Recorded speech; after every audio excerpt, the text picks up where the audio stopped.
What is going on, everybody? Welcome! Welcome to tonight's absolutely insane Ultra Jackpot event. So, here's what's going on right now.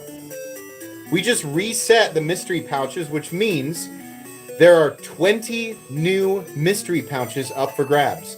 The jackpot ended from the last group with no one winning it, which means we added even more knives. So the jackpot pool is now up to 13 premium, not just 13 pocket knives, 13 premium pocket knives. On top of that, with there being a small chance that someone rolls jackpot immediately, if your name is selected tonight, if you're the first winner, and you draw a coin, and you spin, and you land on jackpot, you will instantly win 33 knives. Let me be clear about this. Not only are there 13 premium knives in the jackpot pool, this is the most stacked that those pouches have ever been. There are so few budget knives. You will win an entire knife collection. Literally thousands of dollars in pocket knives in total. Whether you keep them or you sell them or you trade them or you what, doesn't matter. It will be the most pocket knives I have ever given away. And I believe, once again, the most pocket knives ever given away in a single giveaway, if somebody wins it. Either way, though, there will be two winners tonight, and those two winners will win at least two knives.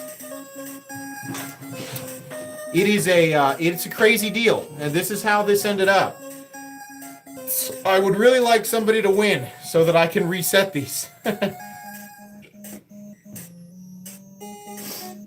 Oh boy, we were talking about the lost knives. Yes, the Naps burrito roll that had all my... I brought a bunch of knives with me on vacation so that I could make a little bit of content, as I have done many, many times. Somewhere in and out of that Airbnb, they disappeared. I'm not blaming anybody else. It's my fault for leaving it out, or not packing it, or whatever happened. I have no idea. But they are gone. The Airbnb stuff. And again, it was a really nice place. It was a place that was built into the side of a super nice golf course near Lake of the Ozarks. Everything was real nice, but who knows? It's also possible that it fell out of the back of the GMC while I was packing everything, and it was on the ground, and I didn't see it because it's the same color as the asphalt. You know, and one of the other people staying in nearby Airbnbs, because there was a community pool, they could have picked it up. And they would have no idea, no way of knowing who dropped it. But whoever found it found close to $3,000 worth of pocket knives, including my Hawk Talon, my Sapphire Protect Chavez, and my Blade HQ exclusive Magna Cup Pair of 3. And there was some other really cool knives in there. Not my Shirogorov. That actually did stay here. I realized that was still here. And also not my Scarab. My Scarab stayed here as well. So, that sucks, but yeah, it's gone forever. Here's what I did today, though. I actually messaged Ben. I got on the Naps website and ordered 3 more of those Naps burrito rolls. I think there was some weird, like, caveman, like, my brain told me it was spite.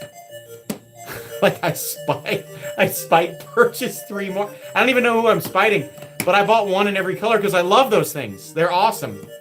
But I realized I was like, I need those, like, for transporting stuff. It's so much easier. So yeah.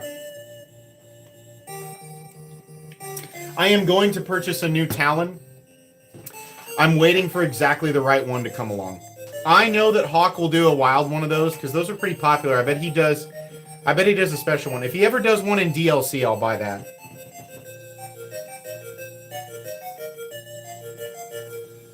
It's okay. It was my fault. I mean, like, if I sound casual about it, I'm not. It's not. It's just, it's been a while. I've had time to process and accept that they're gone. So I just have to live with it. Oh, happy anniversary, Mo Patty. Which knife do I get? Not TSA. Which knife? Do you like Custom Knife Factory? Because there's a bunch from Custom Knife Factory I would seek out. I think you need the Peter Resenti Snafu 4.0 from CKF. If you can find one of those. Which one am I most bummed about? The Hawk Talon. I love that knife. I love it so much.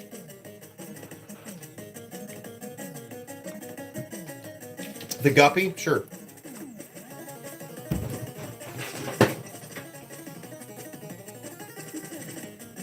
Super cool knife. This is actually a custom. Not the mid-tech. This is actually a full-on custom. So these are, I want to say these are close to 1,500 bucks. But he is sending the mid-tech version to me as well. So I say that like he gave this to me for free. He did not. I paid for this. Oh, by the way, he was real nice. He corrected me today. So I thought for the longest time that I was incorrect about pronouncing his name. I thought, oh, I'm saying Serge. It's Sergey. Somebody had pronounced it Sergey, and I was like, oh my God, I've been saying it wrong. And I started pronouncing it Sergey, and he messaged me on Instagram. He said, hey, by the way, it's no big deal, but my name is actually pronounced Serge. I was like, oh my bad. So, whoops. Shut the front door. Hold on. If you're right, I'll buy one right now.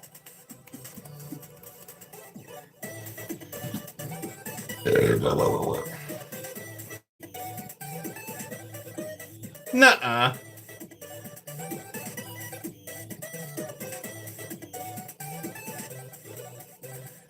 No, these are all stonewashed, man.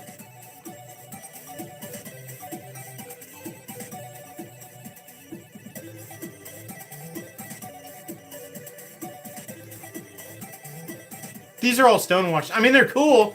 These are cool. It's just not what I want. That Brittany blue camo carbon overlay, that one's really tempting because it looks like dark mode. But oh no, you're right. No, there are DLC ones.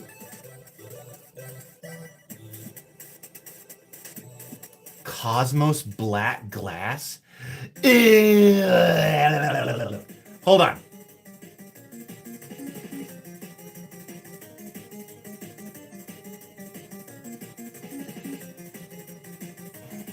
Hold on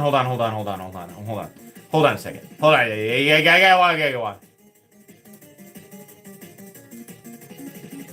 Bruh. I think this is battle black, though. Yeah. So, this is cool, but I want a satin...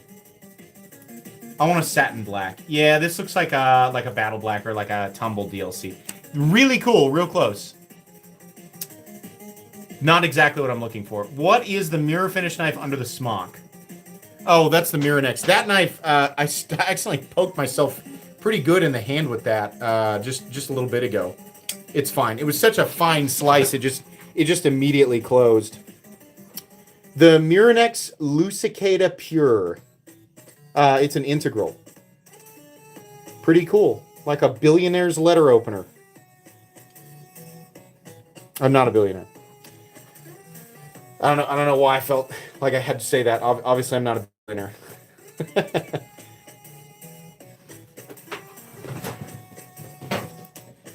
I want the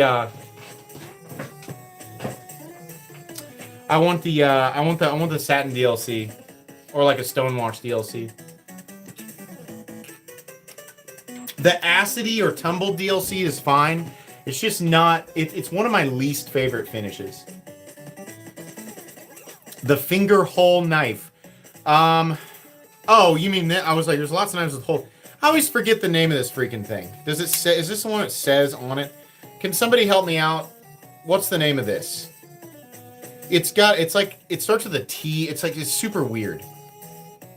Forever Steel. Something. Somebody will name it in chat and we'll have it. I just always forget it because it's such a weird name. Tyokutuk. That's what it is. Tyokutuk. It's also kind of an integral. Super robot. Kind of. I don't know. Wild knife.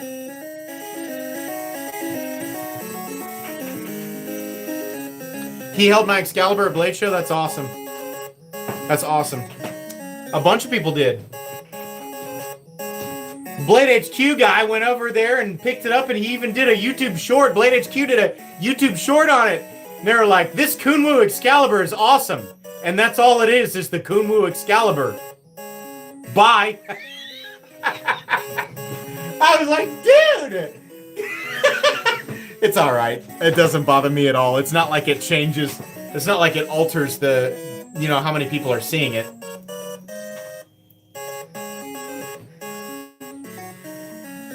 Kaiser didn't license the Lego knife. Now they are doing these famous painting series with no license. As an artist, bummed. What are your thoughts? Yeah, that's crappy.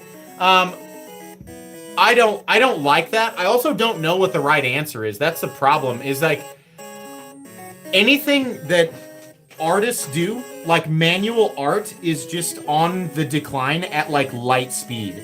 And it sucks, but it's like I don't know what the right thing. I don't know what the solution is because so many businesses like are just doing whatever they want, and then they're also using AI to make it easier. I mean, I also like use AI in my thumbnails. I don't use AI in videos, you know, but I also never had anybody hired from the beginning to do thumbnails. I always did my own. But yeah, I mean, I think that sucks. I just don't know. Like, it's like I feel for people, but I also don't know what the right answer is. Bradford Mitchell, thanks for your memberships there.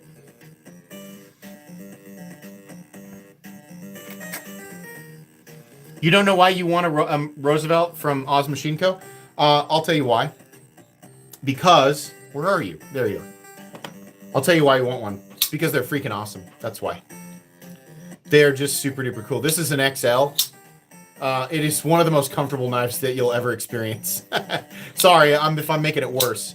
But they are awesome. And they are absolutely, you know, I think they're probably a little bit high, but they do deserve to be in the tier that they're in, if that makes sense.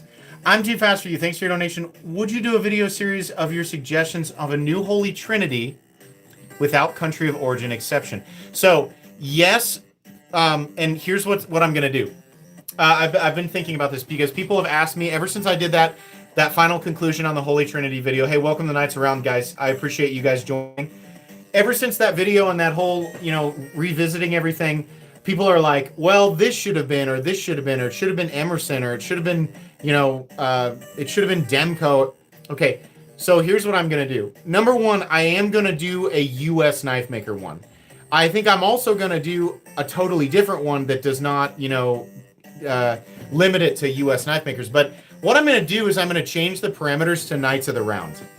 Knights of the Round, according to Arthurian lore, is anywhere from 12 core knights to up to 1,600 knights, if you look at the legend, right?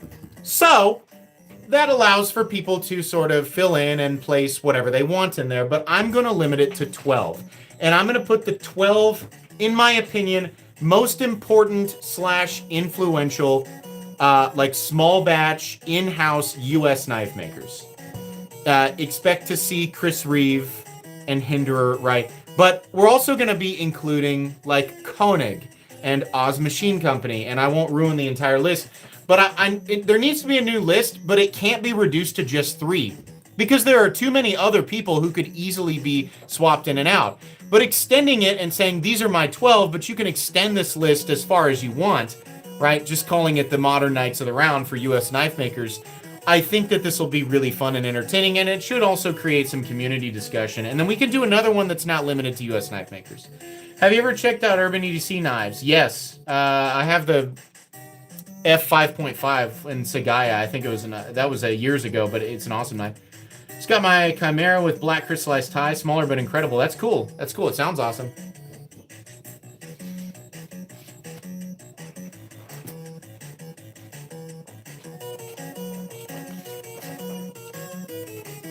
Geronimo are so good, except the carbon fiber. I wish that MC would open one up and see the errors.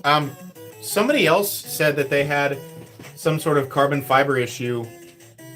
I've had multiple I've had multiple carbon fiber Kunwus opened up, including my own, and they seem fine.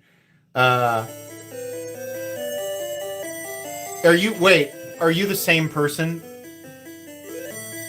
Rob Rice 100, that you look familiar. Are you the same person who said you had an issue with your carbon fiber Excalibur?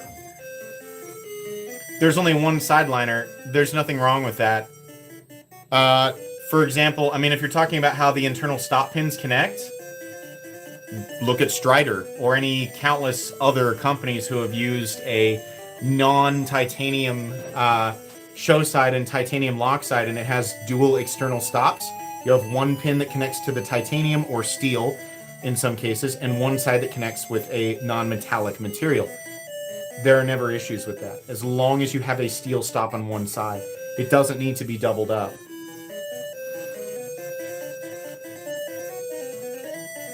Rides on the CF and stops on the CF. That works as long as you have one side. You can't have dual carbon fiber stop pin interactions.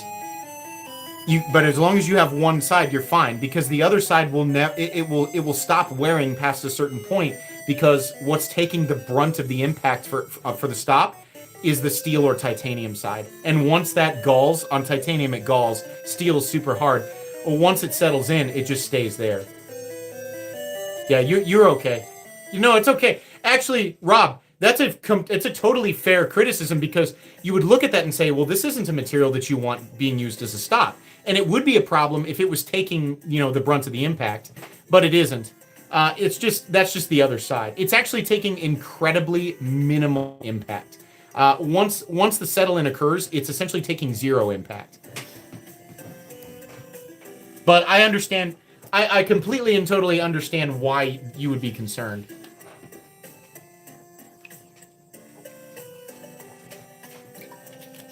I've heard... Oh, you almost got me with that one. That was tricky. That was a tricky one. I'm gonna steal that one. That's funny. Oh, you almost got me there. Oh God, we got a place in town called Taco Shop. It is about as American as it gets for a taco. There is nothing that is authentic Mexican about these tacos, but they are good. And I always order a 6-pack of hard shells. They're little hard shells. It's still a lot of food, but they're so dense, and their sour cream is like thick and like whipped.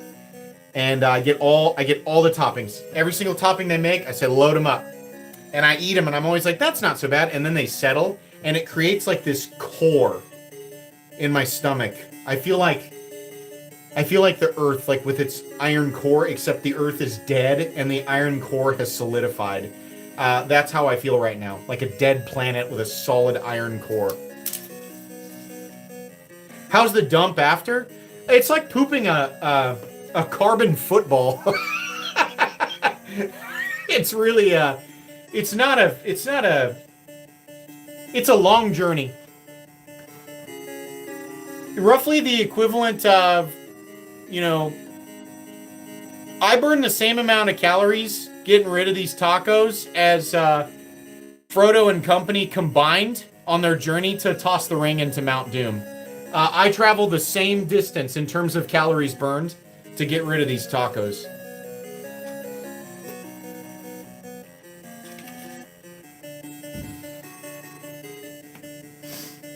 You got a taco shop in town? You must be fairly close. Oh, you were eating? Enjoy. Yeah, what are you having? You having tacos?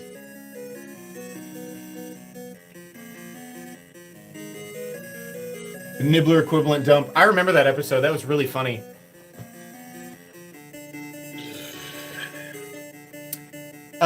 For a first OTF, would the Max Ace Neptune or Uranus with Zero Blade Play be a good choice? Yeah. Zero Blade Play Neptune would be what I would go with. That thing is just about as perfect as it gets for right around $100. Do we have the Max Ace Hephaestus? Yeah, right here. Would have loved to get one of those zirconium ones. This is the awkward double clutch knife, but it's super cool. It's such a big, crazy knife. I love it. I just ate 40 wings and all you can eat applesauce for my birthday. 40 wings and all you can eat applesauce? What? Is that a normal combination? I guess they'll be well lubricated. Holy moly.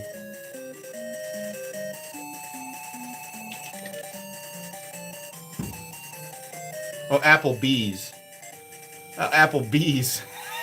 I was like, wings and applesauce? Oh my god.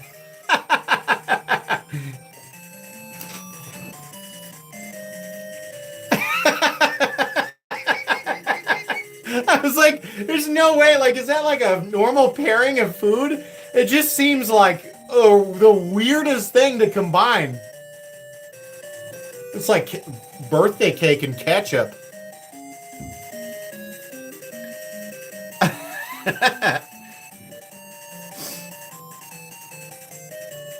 What's your favorite front flipper style knife? I got it. I'm thinking about getting the Kaiser Momo. So the Kaiser Momo is cool. I'm going to show you the most beautiful front flipper you've ever seen. The Felipe Georget and Custom Knife Factory Fief 23. Behold. Perfection. Behold. Behold. Yeah, that's zirconium. Zirconium and carbon fiber. Titanium liners. A beaut. She's smooth. Oh, she's so controlled. That's the big girl. Yeah, that's beautiful, isn't it? Yeah, I hunted that one for years. Years. How about a budget one? I don't know. See, I don't buy front flippers normally. I'm not the biggest front flipper fan. I buy knives, like my really expensive stuff I buy for design, so I don't necessarily care about deployment. But budget front flipper, I don't know. I mean, Civivi and Sencut have a whole bunch of budget front flippers that I think are pretty good. I like Civivi's detent.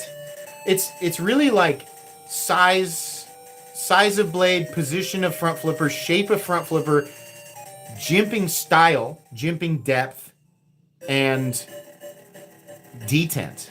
I mean, I feel like Civivi does them pretty well. The swing guard looks like the Arch Nemesis. I mean, an Arch Nemesis looks... I mean, yeah, anything with a guard, I guess. I finally got my hands on a Latama. I didn't realize Latama actually has swivel guards on their website.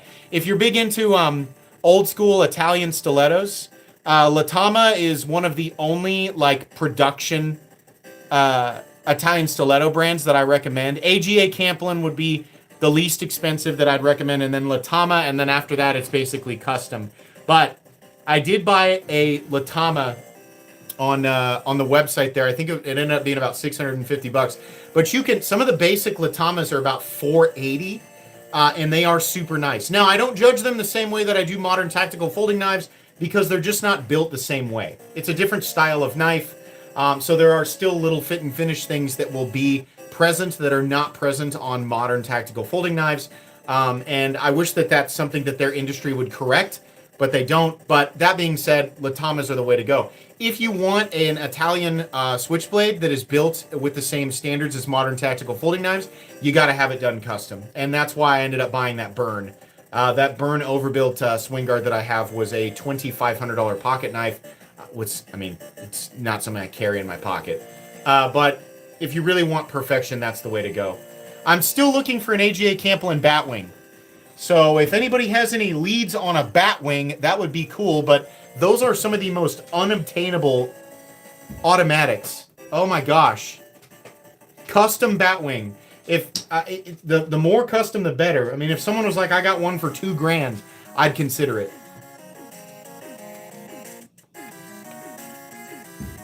A Knives Plus custom build? No, I don't own one. RJ Martins?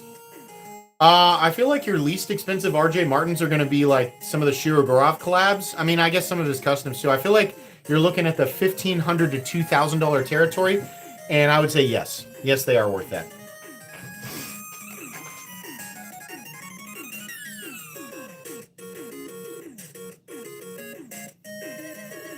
And the cormorant's good too. 2,000 for a knife. Yo mama's daddy's 69. Cool name. It's nowhere near the most I've spent on a knife. I'm not trying to flex. I'm just letting you know. Nobody here reacted to that because everybody here knows that I do that. I mean, there are knives on the left side that are worth over 6. But it's. I understand it's not a common thing for most people, but given that I run this channel, I do that sometimes.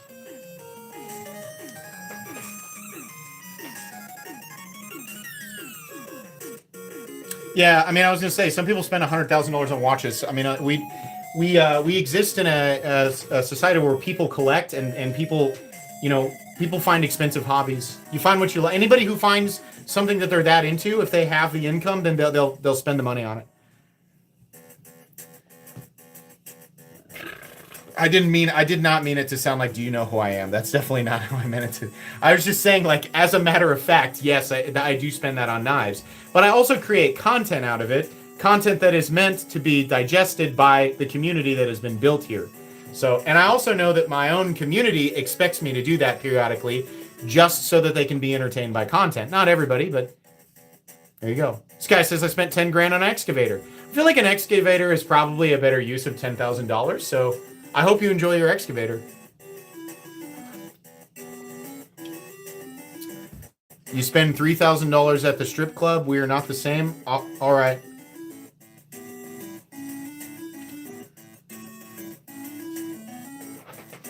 Oh, okay, guys. So he's telling us he's really, really rich and we don't even know. That's what I'm getting there, especially with the double crying laughing emojis. That's cool. It sounds awesome, bro.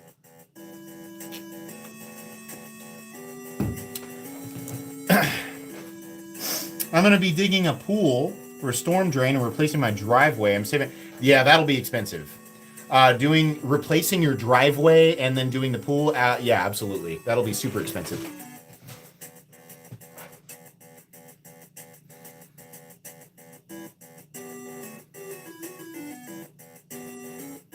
Yeah, I was gonna say probably not with the name.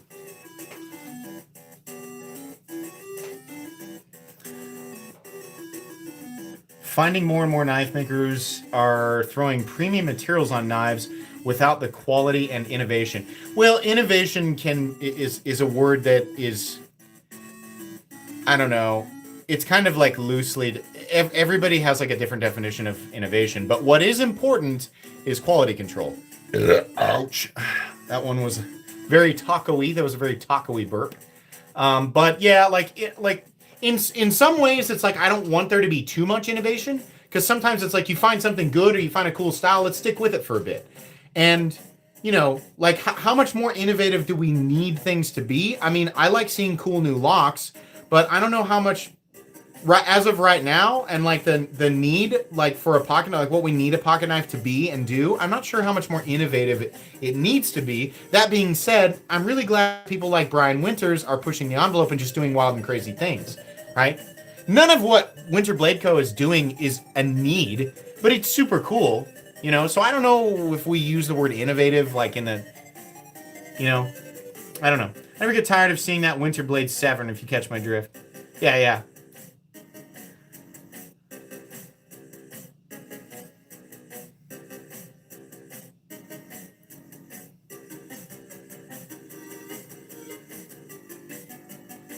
I have a weakness for integrals too. I understand that completely. Rich Knives Collector would be somebody like Sierra Bound Territory. Right, Sierra Bound has if you think my knife collection is valuable, which it is, Sierra Bound has me beat by quite a bit. In fact, there are a number of people I've met in this community who have vastly larger and superior collections to mine if we're talking raw value. I am not the top dog, far from it. We as a society collect shit. We do. We do that. What's the cell shade knife? Blue seems like the best version I've seen. Yeah, this is actually my favorite cell shaded knife, and it's the Heretic Pariah Blade HQ edition. It's also the biggest I believe they've done. This is one. This is the one that seems to be a little more valuable on the secondary market. But I picked this up when Blade HQ dropped their exclusive versions. This is a big old boy, super cool. Yeah, really cool knife.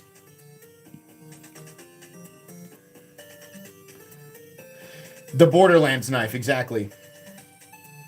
I love harpoon style blades. I completely understand. I think harpoon blades are awesome. Mopad EDC actually has a pretty impressive collection. One of the more impressive ones that I've seen. I know that there's a lot. I would say within the community that I'm familiar with, there's 20 to 25 people I've met with like really fantastic knife collections. And they all collect different things, but the same mentality is applied. When you know it, when you know you want it, when you know that you've locked in, like that's all you can think about. And it's not just collectors like us, it's everybody. When you lock in on something, like when you know you're gonna do it, you know you're gonna do it. That's just how it goes.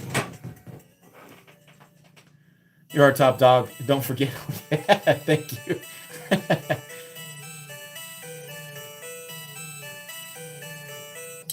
Gut reaction, first sight opening auto is the Boker Kalashnikov in D2. That is your number one choice. I have evidence. A buddy of mine has been using a Boker Kalashnikov, has beat that thing up for 17 years. I am not joking. That has been his only knife. It is beat up, but everything still works. He's just resharpened it over and over and over again. But yeah, those things are, they're not like the ultimate fit and finish knives, but 45, 55 bucks.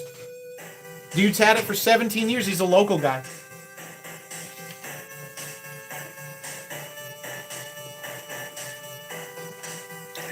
They got a Boker Kalashnikov on Blade HQ for $31. Go buy that. If you don't own the Boker Kalashnikov, go buy one. You don't have to use my link. Go buy one. They're awesome. I got one that's a fork. I used to hate non-standard blade shapes. Now I want one nice enough to EDC, like the spade. Yeah. Well, that's the thing. You find out with a non-standard, blade shape, for casual tasks, it doesn't really matter that much. But it's the consistent cutting.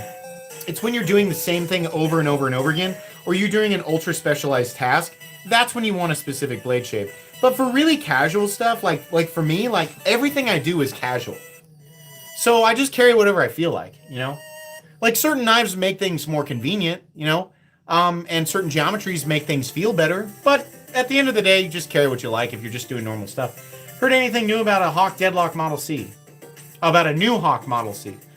No, I've not heard anything new. Is he doing something weird or different? The day that Hawk does a mirror, if Hawk did a mirror DLC, this is the next knife that I'd pay $5,000 for. A Hawk Deadlock with a mirror DLC blade and a Zerkatai inlay. I would pay $5,000 for that.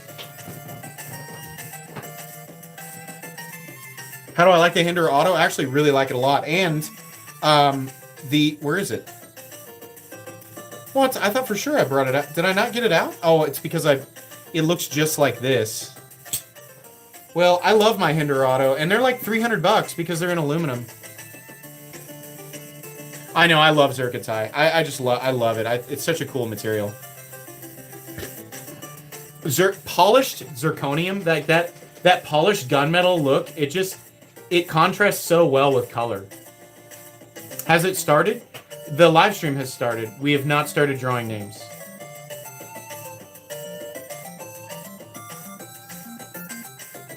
Can you show off either the Aviator or the Herman? I'll show them both off. Here's the Aviator. Aviator Bifrost. Some of the most impressive machining that you ever see.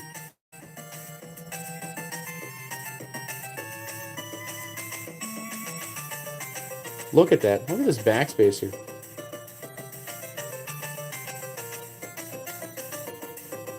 Gorgeous. Damasteel blade. Polished. Mirror edge. perfection too, by the way. It's absolutely flawless. And then the Herman is an Eternal Garden. Oh, there it is. This is all laser work.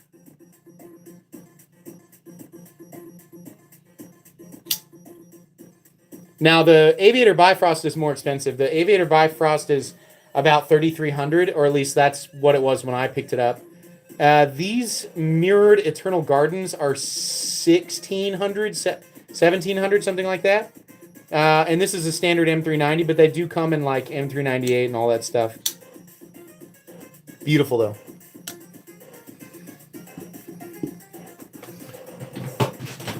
Good evening. I like that. I like the Eternal Garden as well. I think what stops people from buying stuff from Herman is that their website, and like this is the same thing with any custom knife, you're really not going to get a good idea unless you see a video. And like that Eternal Garden, like with the polishing, people don't really know what that looks like until you see a video. And let me tell you, it's even crazier in person. It's absolutely insane. My current absolute top EDC for utility is it's pretty much split Para 3, Sage 6, Shark Cub. Those are, you know, those are the ones that are the most convenient, utilitarian, performance-oriented, trustworthy. They are absolutely ultimate EDC knives. My favorite knife in general to carry that just brings me the most joy is my aluminum Hawk Deadlock. I don't know what I would do if I lost my aluminum Deadlock. It is so perfectly balanced. It is such a clean and easy to operate EDC. It is peak American knife making. It is absolutely wonderful.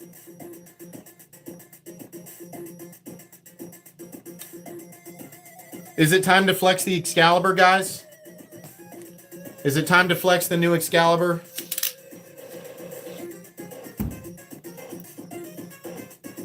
I think it might be time. I think it might be time for you guys to see. Hold on.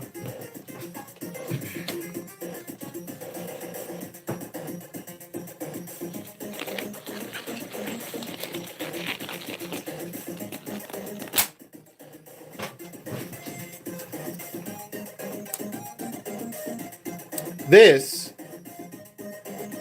is not the Giga. This is the Ultra Excalibur. We're just gonna look. Just gonna look for a moment.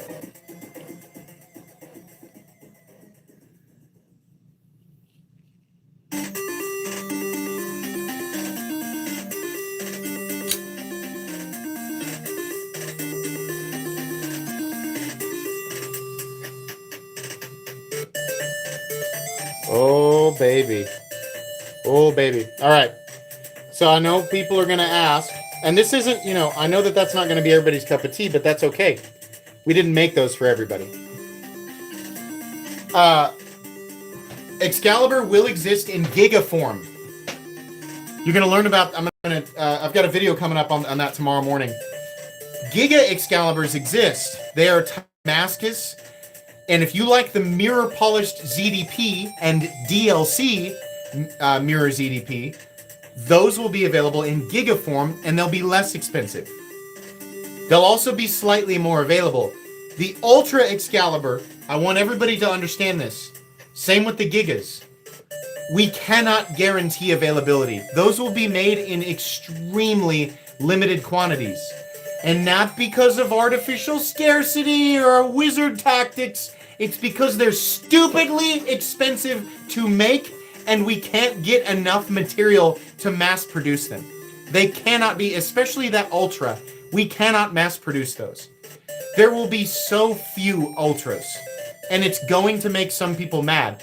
But I have to stress this. We are doing it because we said we would do it. It's more of like the passion of doing it. But do not expect those things to be sitting around and just available for people to buy infinitely. There will be a few Ultras. But we will do them more than once. We just can only do them in super small batches. We can't get enough of the stuff and we can't make them fast enough. Obviously, there's tons of additional processes involved with the Ultras. And yes, the Ultra will be way over $1,000. The Gigas will be a little less. I don't know where they're going to be exactly. I have zero control over the price. They're just super expensive to make. So they're going to be super expensive to buy. As far as availability goes for the standard Excalibur, we'll always make those things available. That was my goal from the beginning. Anybody who wants an Excalibur, we're going to do our best to make the standard production ones as available as possible. We do not want those to be rare. With the Gigas and the Ultras, they are rare by default. They're rare because that's the nature of them. We can't make them common. So, but on top of that, there's not going to be nearly as many people beating down doors to pay over $1,000 for that. That's a collector's piece. That's what that is, you know. Yeah, there will be different variations of the Ultra, and Sergio has hinted at things beyond Ultra, and I don't know. I have no idea what that means. But there are many tiers to Kunwu's capabilities.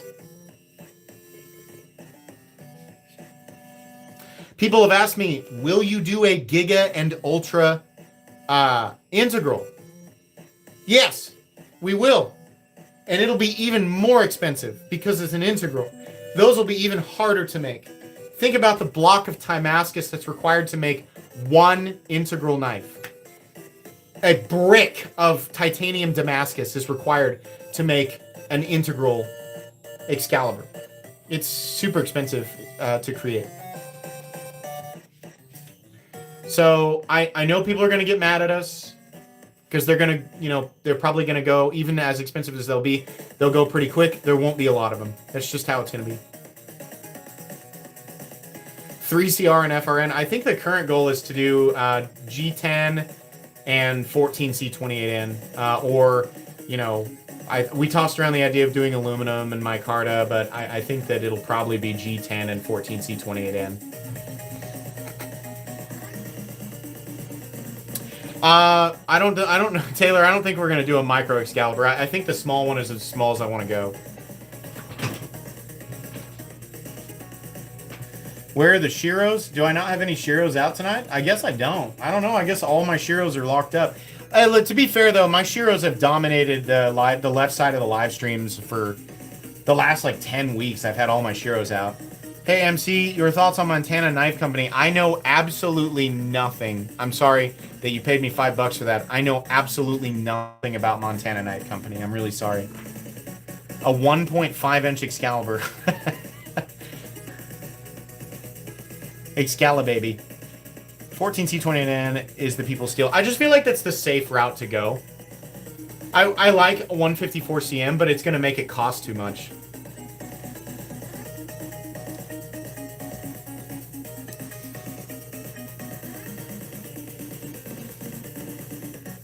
Premium Lefty Shuo versus Herman versus...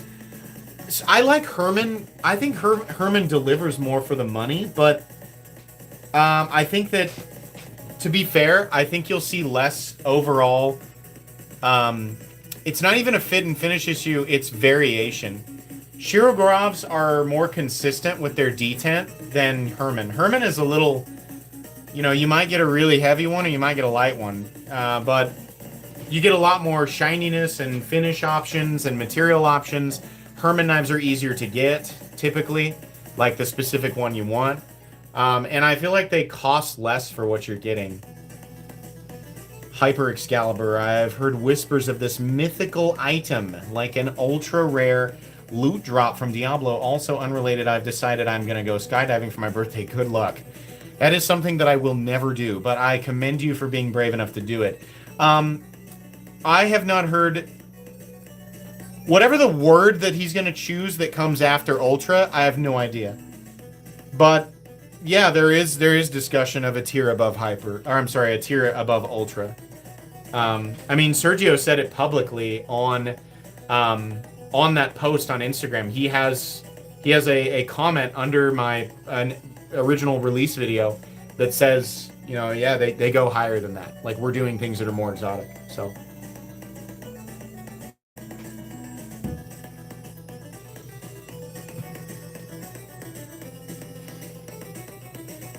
Sergio has a Timascus arm sleeve tattoo. That's super cool.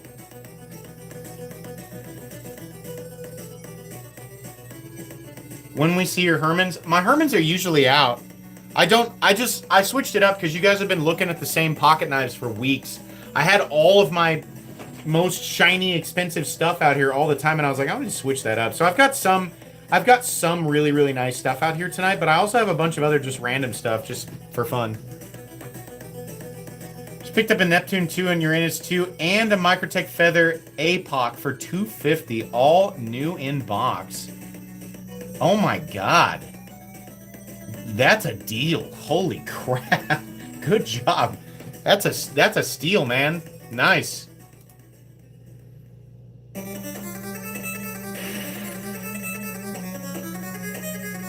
The black and red knife on the bottom. Hold on. I have to turn down this ass music. My god, what is this? It sounds like somebody trying to blow an octopus out of a saxophone. Like it wants to live in the saxophone and you're trying to blow it out. Gross. Stupid music. Okay, so anyways, this is a rare one. This is a Custom Knife Factory and Peter Rizzenti Snafu 4.0 large DLC mirror polished M398 Timascus pivot collar, DLC titanium, red, I think it's like a magma carbon fiber, and it's an integral as well. These were $1,350, and there are only 10 in this exact configuration. 40 of the polished, 20 regular polished, 20 DLC, 10 red, 10 blue for each variation. Very, very gone. Very long gone.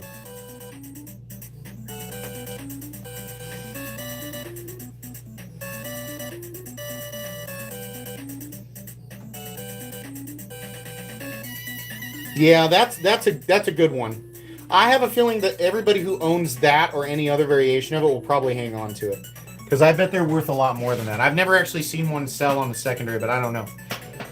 I think making an Excalibur throwback be cool, Martin knife, but bone or wood scales and brass. It's kind of an interesting idea. I get what you're saying. I've never been into the more traditional materials, but I can understand why some people might enjoy that. Sorry. Yes, it is. That is a Pimp Damascus Excalibur. That's the Ultra Excalibur that I just got done explaining that is, there's, above the integral version, there's Giga, which is Timascus and a mirror polished blade, and then above Giga is Ultra, which is that one. That's Timascus and Damasteel. And those will be very, very limited. But we are going to make a few, and Sergio and I will let you know when they're going to drop. And I think I'm allowed to say this. Yes, we're doing Shadow Damasteel. So there's Damasteel, and then if you want an Ultra Excalibur in Shadow Damasteel, which is DLC coded Damasteel, those will also exist. Yep.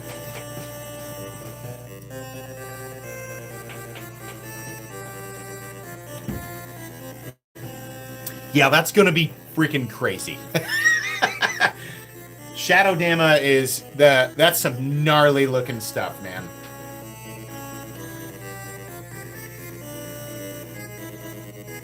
What is Damasteel? So Damasteel is Damascus that is performance oriented. It's made by the Damasteel company. Now, it is not original Woots, which, you know, Woots is special, you know, for the time period, but by modern standards, Woots is not special.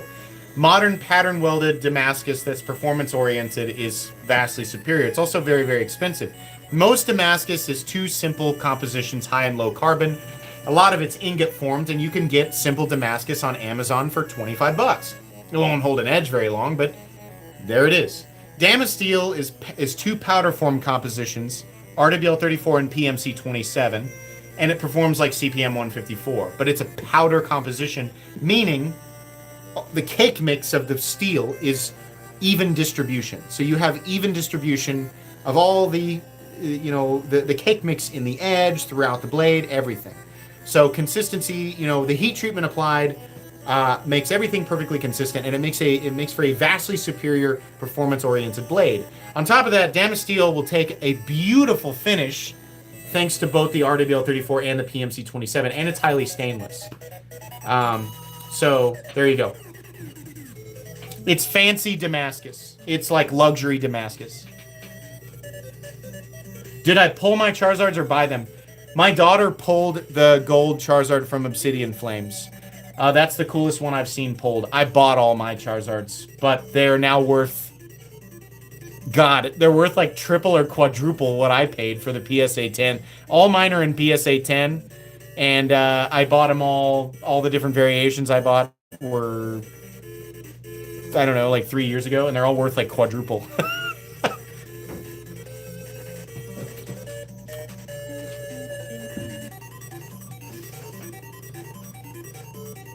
You pulled your Charizard before work? Gross.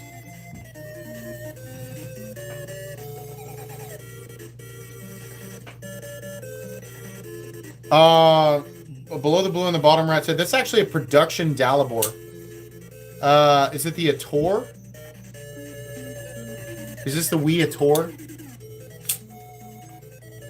Integral. One of the best priced integrals.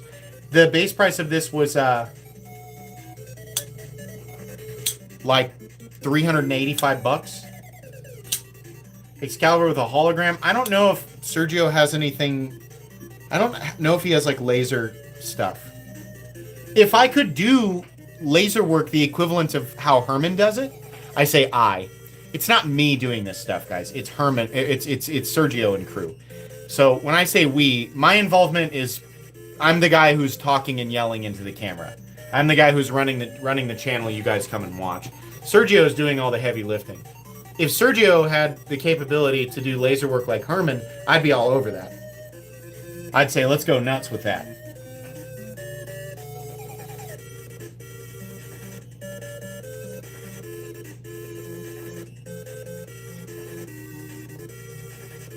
I did have an example of Shadow Damasteel, and then I sold it to a patron. I will find you a link, and you can look at it. Hold on.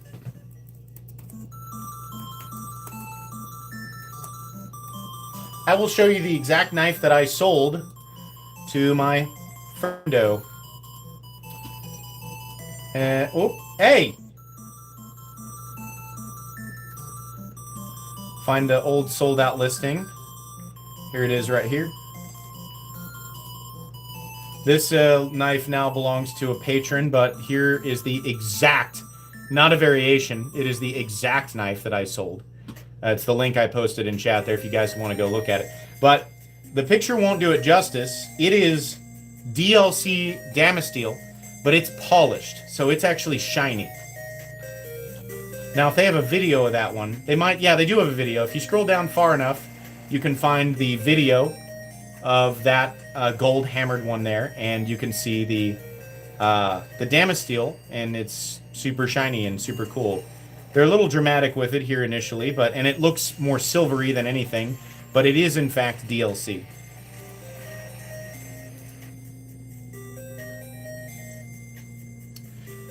You want to see the full dress Excalibur? Sure. I guess I can wear this glove again. Not something I normally recommend. Shouldn't wear the same glove twice, but in this case, I can make an exception.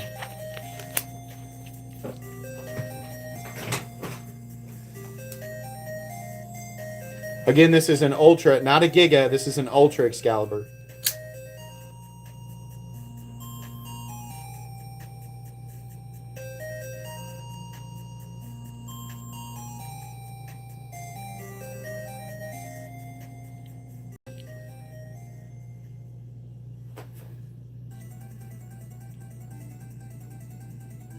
Hope that tickles your fancy. Ha!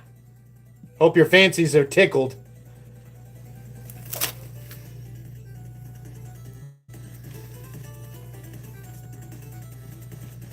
I think that's Odin's Eye. I think. It might be Raindrop. I always get those mixed up. What time is it? Jeez, there's almost 1,100 people in here. It's 9:25. And we'll be starting the giveaway soon, guys. Yes, this is an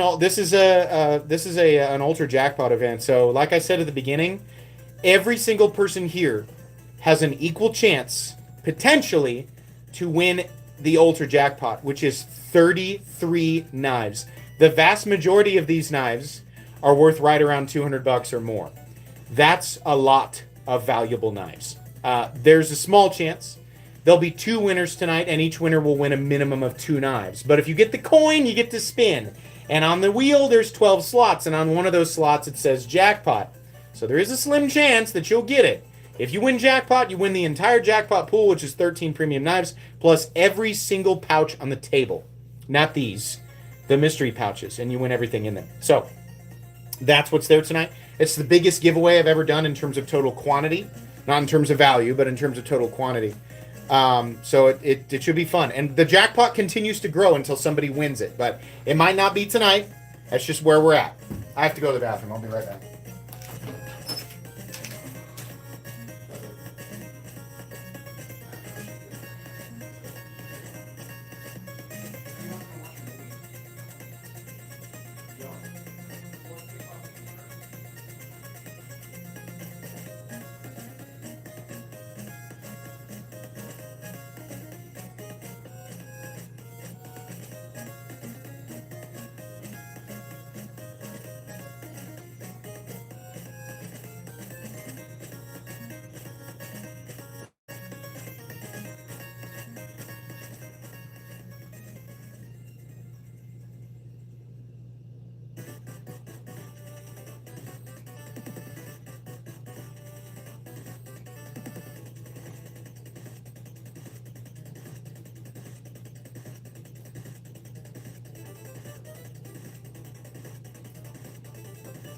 All right.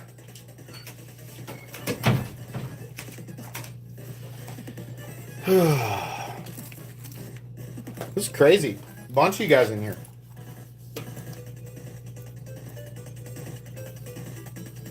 God, my stream is way behind it. I'm just now showing the Ultra Excalibur on screen. How do you guys think we did on that? I mean, I say we. Sergio. I feel like they absolutely knocked that out of the park.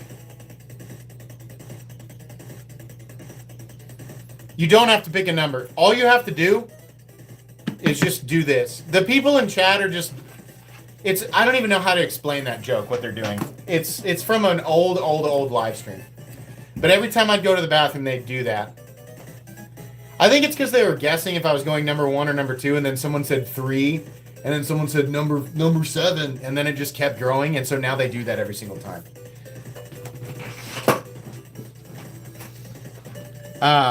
But yeah, no, all you have to do to enter is this. I mean, you don't have to buy anything. You don't have to, like, be a member of anything. You just have to do this.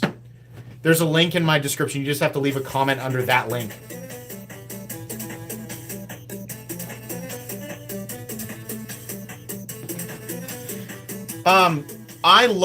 I have an example of green Anno-Timascus. Would you guys like to see it?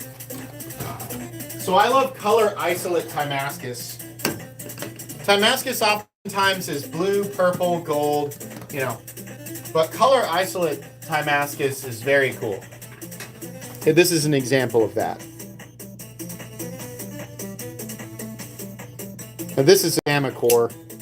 I think that's an RWL34. I can't remember. It might be a Van X core. But that's Damma core, which is Damma steel wrapped around N11X. But that'd be your green isolate Timascus.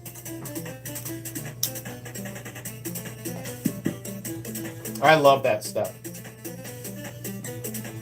I also have knives that are made I've Herman knives that are made entirely out of Damma steel. The whole freaking thing. It's really heavy. Since the whole thing's steel. But it's super cool.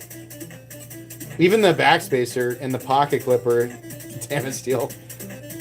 That is the smoothest one I own. Look at that. It's almost too smooth. Also have matte black Timascus when you don't polish it. This is like a magma matte Timascus for contrast. The pocket clip is polished, but the background is not. This is a different material entirely. This is Baalbak Damast.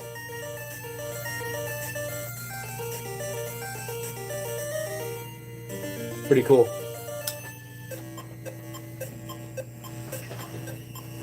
I like the shiny stuff. I like it. Crazy, right? It's crazy.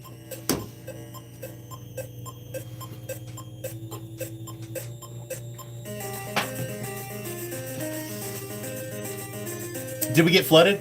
Parts of where I live did, but we live in an area of this town where it doesn't flood. We live up on... I mean, you can't really call it a peak, but we live where the water drains out of. So, we had some puddles where I lived. That was about it. I love the Ultra Excalibur. I think they will sell out before I could even attempt to purchase one. I'll honestly probably just buy more standard Excalibur knives and a Giga. I have 4 as is. That's awesome, dude. Thank you so much.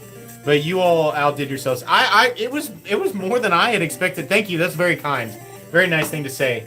It was much more extravagant than I had expected.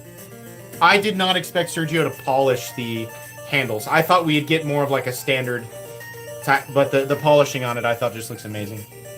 The Giga Excalibur, I don't know which. I mean, I would think the Giga would release first. And hopefully I'll get one to show you guys. I have to ask. I mean, I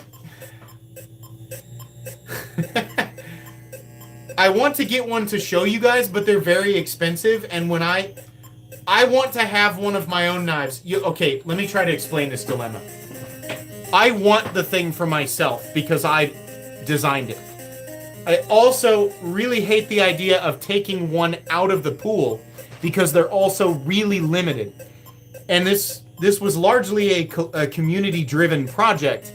So by me taking one for myself, I take one away from the community. So on one hand, I really want one. On the other hand, I know what that does. It makes it so somebody else can't have one. So I got to talk about this with Sergio because I'm not sure how I want to handle that.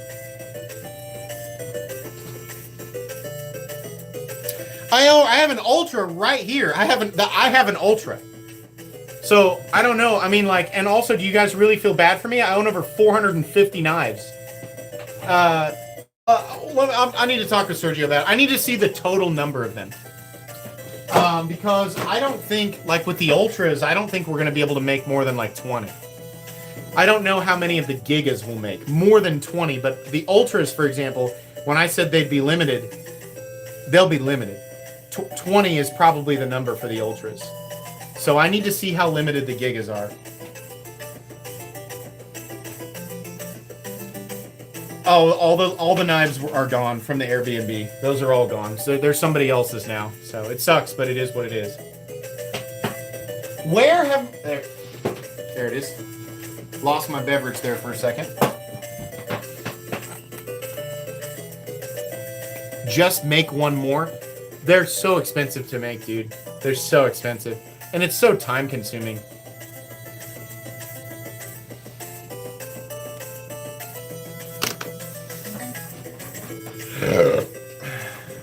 Send me an Ultra and a Giga to poke. Do you have Kunwus yet to poke?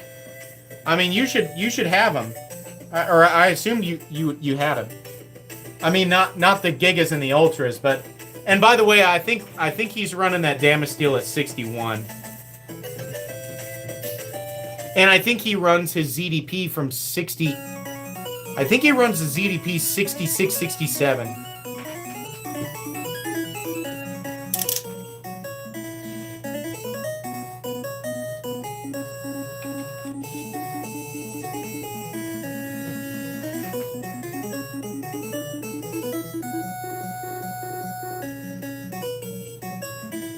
The Rob Johnson's, the cedar is amazing for EDC. It's great. S390 is a really interesting steel. I don't know the proper range there, but S390 is wild. I think you can periodically find used Kunwus for 150. I mean, you need to check Blade Binge, but yeah, I think you can find used Kunwus for 150 bucks. Somebody's asking for spaghetti. Okay. Here you go. Eat up.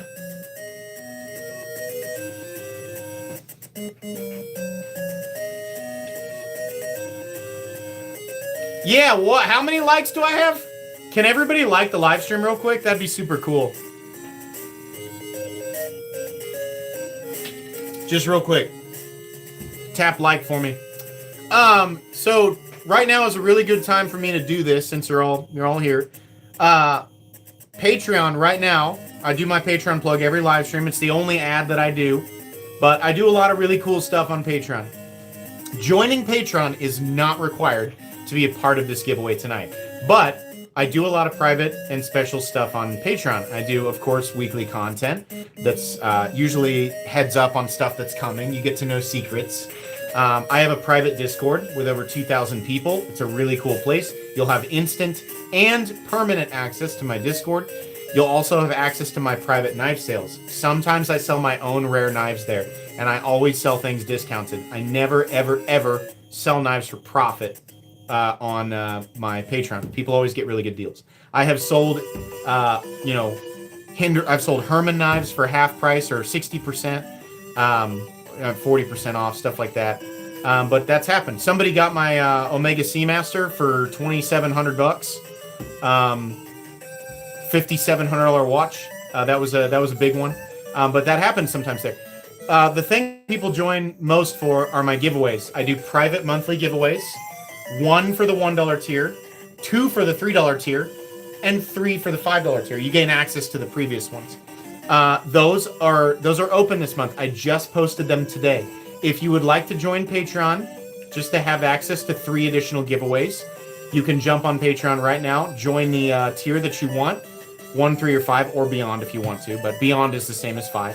You'll gain access to all the benefits and then the correlative giveaways. You can join my Patreon by clicking on the link at the bottom of chat. It says Metal Complex, my Patreon. There's a little link there, Metal Complex in yellow. That's all you got to do. It's a good time over there. I would highly recommend my own Patreon, but I'm a little biased. We have a good time over there. Oh, and what will I do with the money? That's where the channel budget comes from. When I buy knives for content creation, the budget comes from Patreon. So by joining Patreon, you will literally fund the content on this channel. That's how that works. Favorite Kunwu besides Excalibur?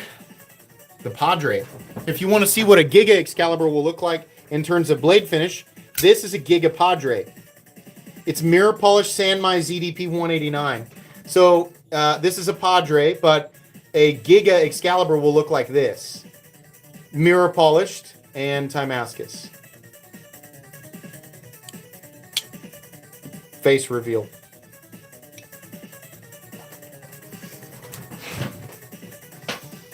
Hey, thanks for the memberships there, Overall Python.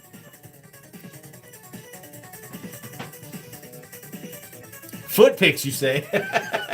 Not yet. I thought about doing that jokingly, and then I always remember that there are people who like feet. No judgment, by the way, if you're a foot person. But I realized that it's funny until there's somebody who actually is like into it, and then it's weird. So I'm not going to do that. Kunwu's doing some really awesome stuff. They really are. And they're heat treating things properly. Hey, Paul Monka, what's up, man? Thanks for being here.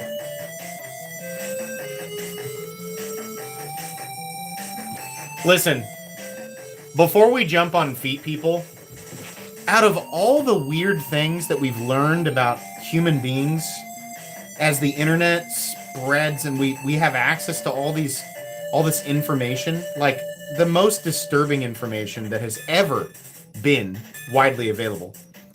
Are the feet people really the problem? I mean, I don't get it, but I'm like, well, all right, you like feet. It's not that weird. You know, I mean, in the grand scheme of things, it's a foot. That seems pretty innocent to me. Before we step on the feet, people, let's not step on any toes.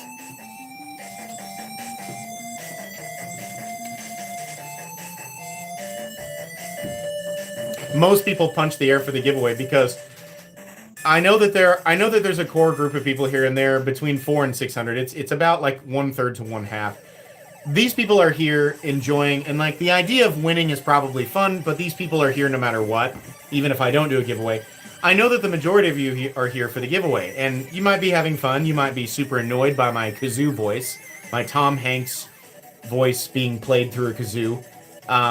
And you might be like, when's this guy going to shut up and do the giveaway? I completely and totally understand. But you are my hostage until I decide to do it.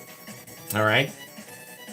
You have to listen to me make jokes. You have to go, haha, you're so funny. You're so funny and special. Yay, yay, Metal Complex. That's what I want you to do, all right? I want you to cheer for me. You're forced to be my friend right now. You have to be my friend until I decide to give knives away.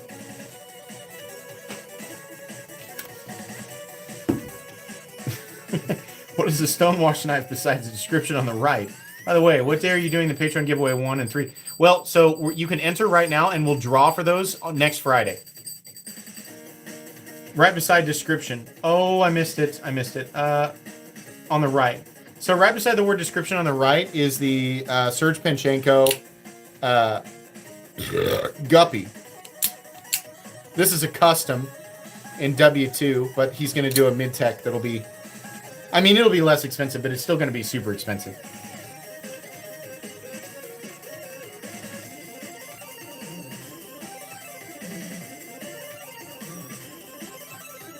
What's that? Oh, the syndrome called when you start to like your kidnapper? Stockholm syndrome. That's the long-term spell I'm trying to cast on the community.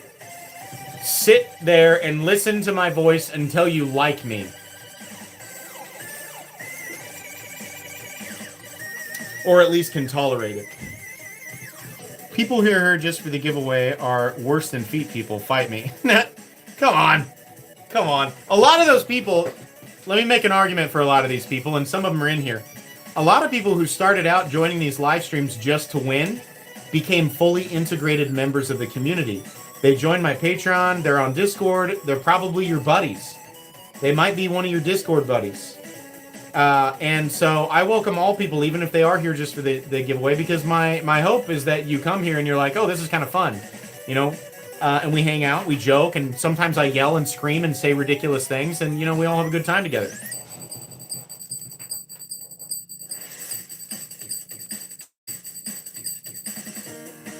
Is one of them Dale? No, I don't know if we'll see a lot of Dale anymore. That was pretty devastating, if I remember correctly. Bruce Levering is definitely here for the music. As one of the only people who's ever won 3 times, Bruce Levering, I can tell you, he gave away his 3rd win, by the way. Bruce won 3 times and gave away his 3rd win to somebody else.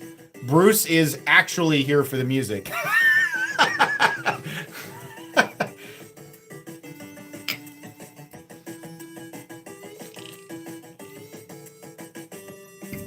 Dale didn't get... I didn't ban Dale. I put him in timeout just to make him mad. But Dale's not banned.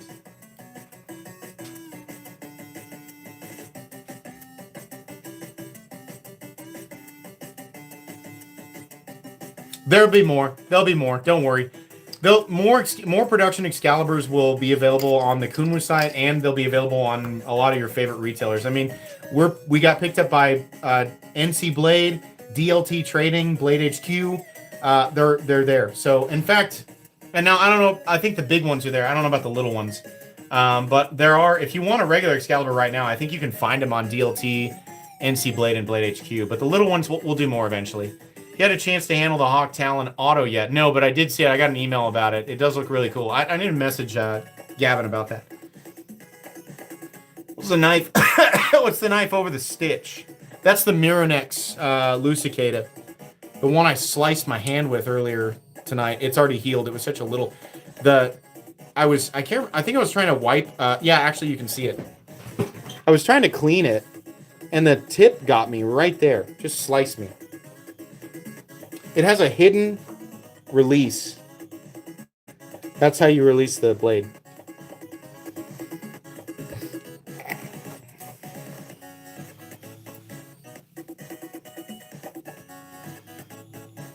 I saw Magnamax Man X2s on NC Blade. Tried to pre-order one and you dicks got them all. Damn it. Try to get my Magnamax Manix. That's a hard thing to... Magnamax Manix 2. The most X's that have ever been involved outside of the 80-20 Triple X. About time for that June Patreon giveaway. Yeah, I got some special stuff planned.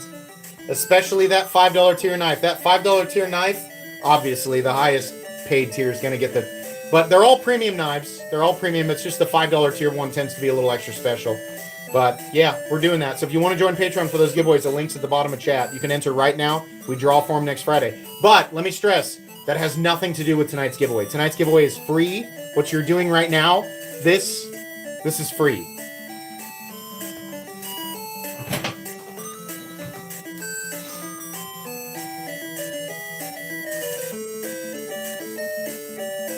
Do you ever visit Blade Show? I have never been. And the reason is because I have a wife and 3 kids, and my life is unbelievably busy. My kids are young. My youngest is 2. So we've been having kids and doing life and doing sports and school and all the things. And it's hard. It's hard to get away. So...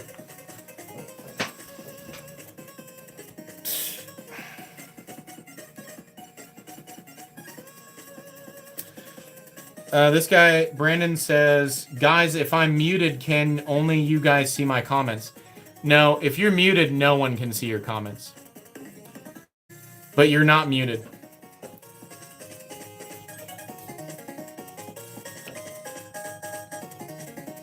If you want to know what happens if I decide to boot you from the channel, you are in a void.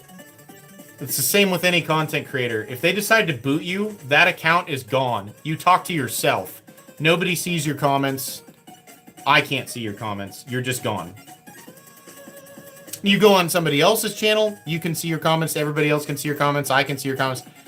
But the channel content creator, if they boot you, you're just gone.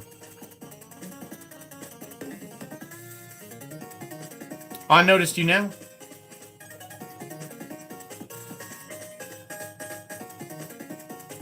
Oh my god, it's 9:47. We gotta do this. Alright, oh god dang it, I gotta go get the iPad. Hold on. We're gonna do the giveaway, guys. Hold on. Let me get the iPad.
By the way, on that note, it's very rare that I ban people, but even if I do, every 2 to 3 months or so, I go back to my ban list and I just unban everybody. Nobody is ever permanently banned, except for one person. This is a fun little bit of channel lore. Everybody who has ever said or done anything that's caused me to go, okay, I don't want to hear from you anymore, they've all been unbanned after 2 to 3 months, because after that amount of time, whatever they were mad about, they don't care anymore. There is one person who remains permanently banned on this channel, and some of you have seen him in the comments. His name's Yuri Testikov. He's not a troll. He's just he's a completely insufferable douchebag. He is the most self-serving, egotistical, he oozes the most insufferable essence. And he types gigantic books, self-righteous, self-throning, self-crowning comments. He is gone forever. Yuri Testikov, You are a dickhead. You will never leave comments on my channel. Eat rocks. Goodbye. For the rest of you, we have a giveaway to do.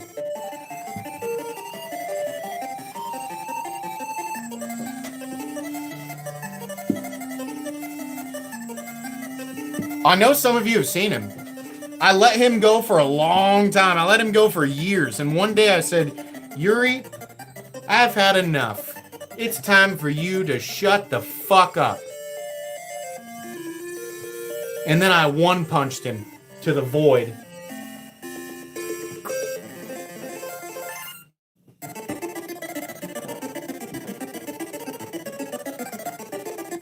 I didn't give him a chance to reply. I just did it. Done. Gone. Nah, he ain't coming back.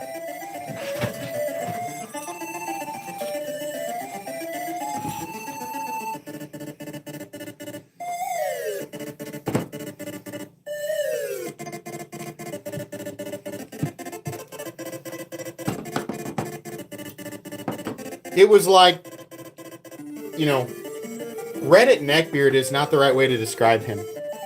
But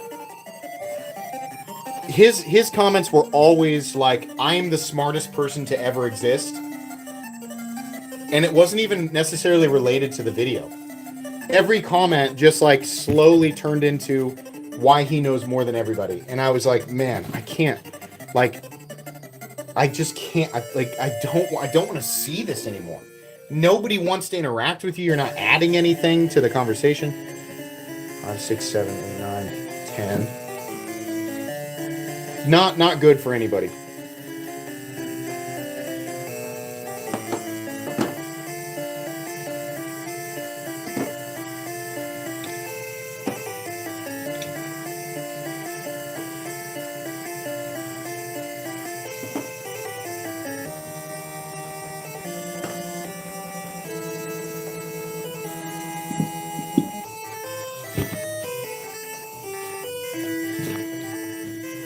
By the way, the ban rate, my voice cracked because I'm going through puberty. The ban rate is like 1 or 2 people a month, maybe. So in a 3 to 6 month period, I might ban, 5 to 10 people max. So to get permanently banned here, like forever, one person in over 300 million views, one person. That's how bad he is.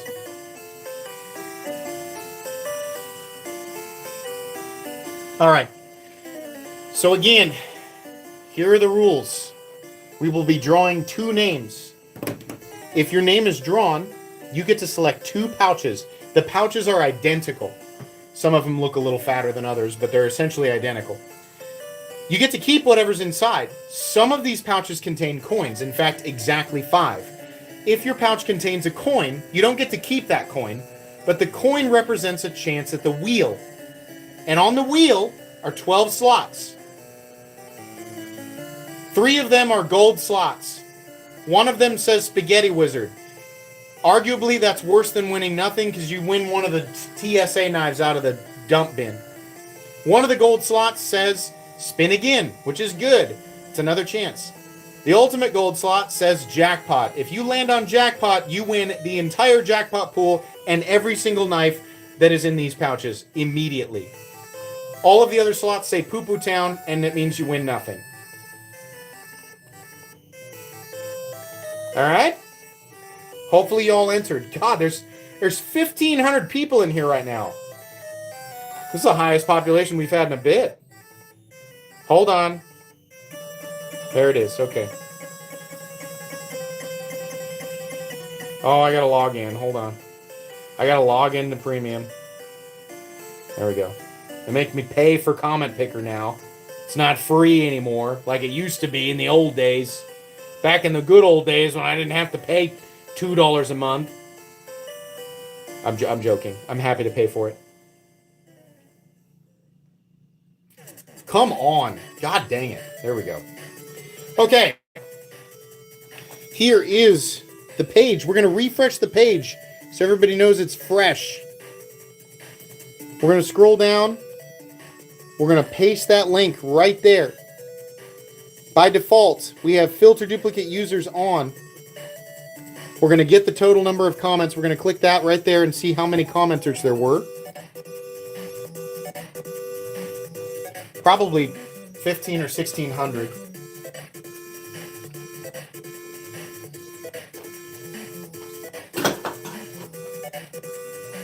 $1,484, so actually really close. 1,440 people present, 1,484 total comments. The winner of the first 2 picks.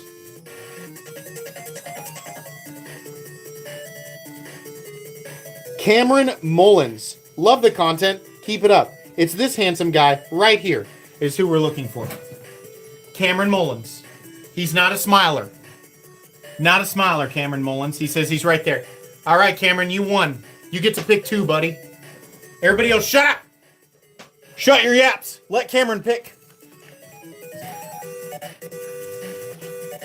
Tell him congrats afterwards.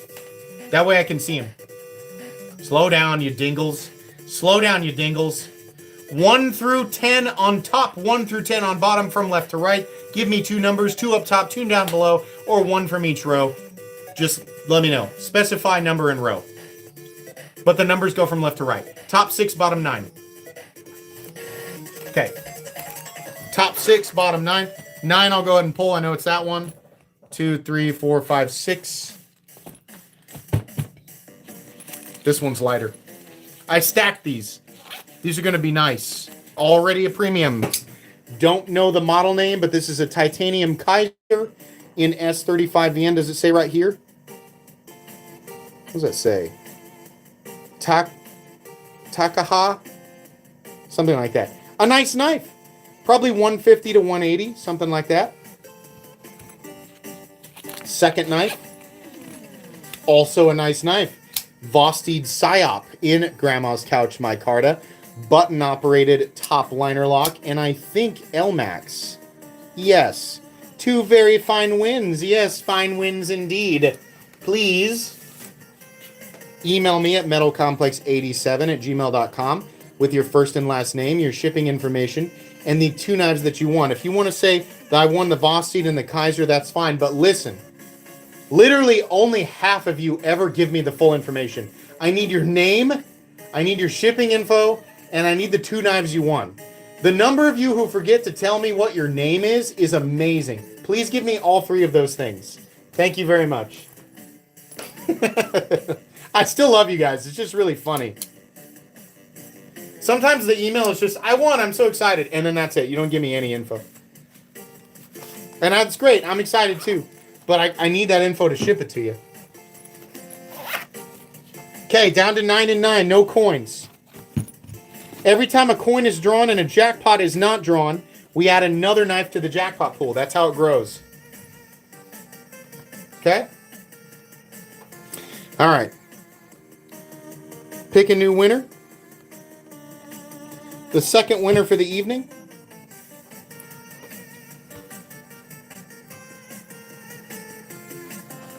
Dan Petrowski, 6692. Let's go. Thanks, MC. You're welcome.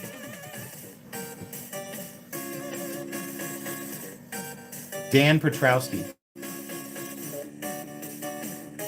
Looking for him. Looking for him.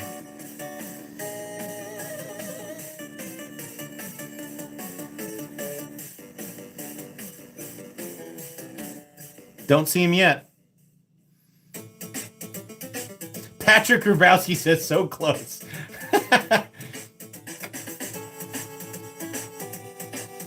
Only patrons win is not true at all. We've had multiple examples of that throughout the entire history of then. In fact, there's no way to fix it that way. I don't even know how I would do that. It's a third-party website. I don't see him so far. He has until 10:01.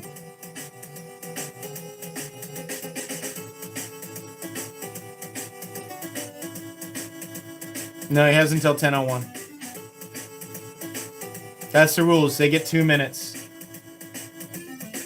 They get 2 minutes. I've had people drop in at the last second. He gets 2 minutes. No matter how much people cry and complain and throw tomatoes, it's 2 minutes. Slow down, guys. Slow down.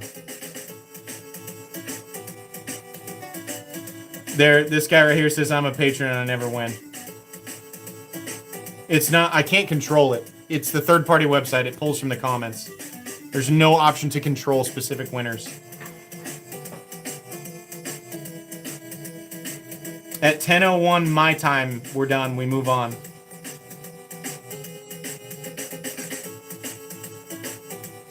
You throw eggplants, it's hard to carry around.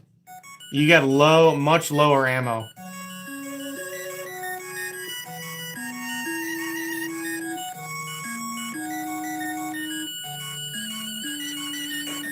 Most of the winners aren't even channel members. Exactly. A lot of the winners aren't even subscribed. But, you know, when you don't win over and over again, you gotta... Some people don't understand how odds work. So, it's easier for them to just assume that it's actually rigged. Most of the people saying rigged are joking around. But there are people who actually believe that. That's too bad.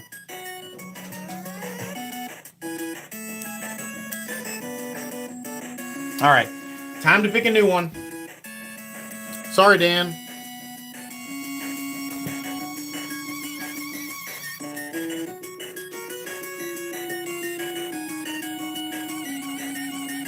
Sasquatch 05. Finally. Thanks, MC. He's got a... It looks like some sort of alien bug person playing an electric guitar. Kind of a cool logo. Very unique. Sasquatch. Slow down. Let's find Sasquatch, okay? Let's all find him together. Slow down. There he is. He's right there. He's right there. Now, this person's a channel member. That'll happen sometimes. Sasquatch. 1 through 9 up top, 1 through 9 on bottom. Left to right. Specify the row and the number. And I will pull your... He is here. I just saw him.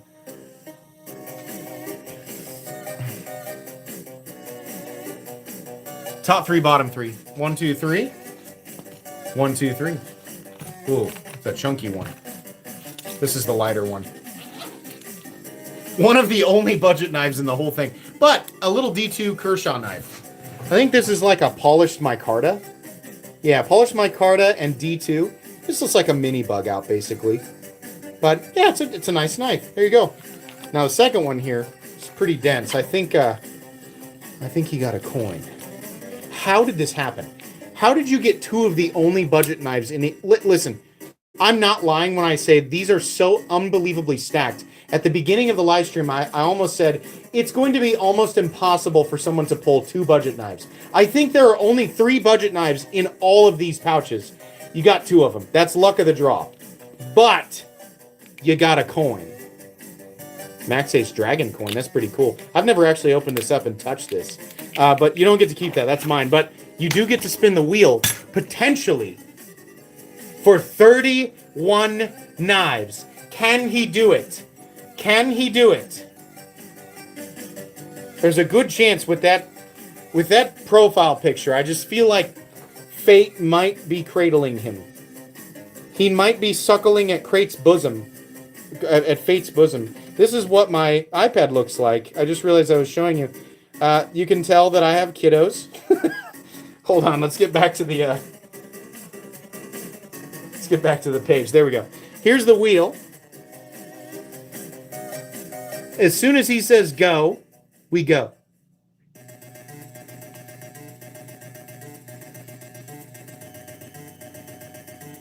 Oh, the music. Is this his theme song? You gotta say go, dude. Go, Mr. Complex. Come on, come on, come on. Dang it. It's on the total opposite side. Alright. Well, bummer, but close. You get to keep these 2 knives. These are yours. Please email me at metalcomplex87@gmail.com with your first and last name, your shipping information, and the 2 knives you won. You can say the Kershaw and the Civivi. Pretty cool Civivi, honestly, with the gold liners and everything. Can't remember what model this is, but it's a nice little knife. But yeah, give me all that information. And because he had a coin and did not win, the jackpot is now up to 14 premium knives. So next week, we are still very much in Ultra category. There are still 16 pouched knives. almost all of them premium now, and an additional 14 premium knives in the jackpot pool. So there's still an enormous potential win here. Please don't spam. Please don't spam. If you're gonna be dumb, like, you can walk 10 feet in any direction outside of your house, find some gravel to chew on. Don't spam.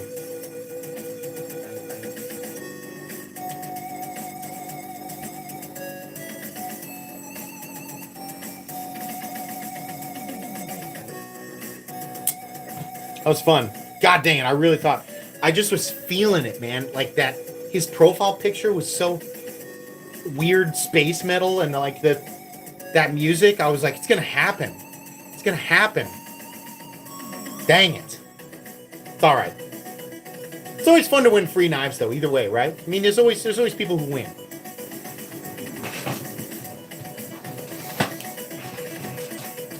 Do one more? I can't throw it off. I want it... This is my... Here's the thing. At any moment, I can go, you know what? The next person who wins gets a jackpot. I could do that, but it feels so much less authentic. Do you remember when the lady who won last time, she won 21 knives? The biggest jackpot I've ever given away. And it was an authentic, pure win. She rolled and she won. It was awesome. It was so fun. Even for the people who didn't win, it was fun because you knew that against all odds, she really won it. There was no hand-holding. It was real. That's what I want to see. I want to see the real deal. I want to see that rare drop hit. I want to see that mythic item drop. That's that dopamine hit we look for when we play games like Diablo or World of Warcraft. Or you're pulling cards, right?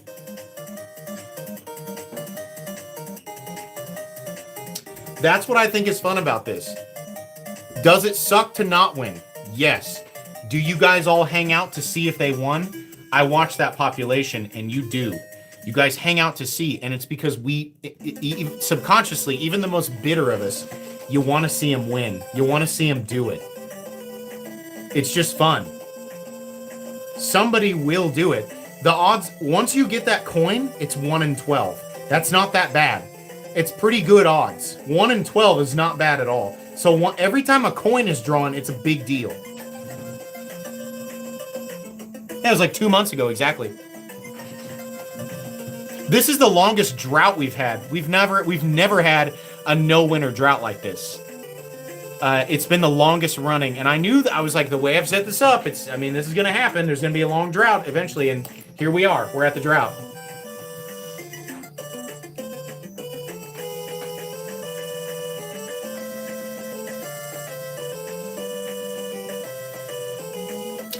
For those of you who are like in an area where you have to stay up super late, a lot of you guys, it's midnight, 1 a.m., 2 a.m.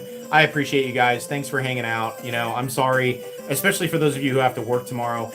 This is really, you know, I've mentioned this many times. The reason that we changed to a later time is because when I was doing the live streams earlier, I was like, well, good luck with all 3 kids, honey. I'm going to go do my live stream with my online knife buddies and drink beer while you put all 3 kids away and bathe the little one.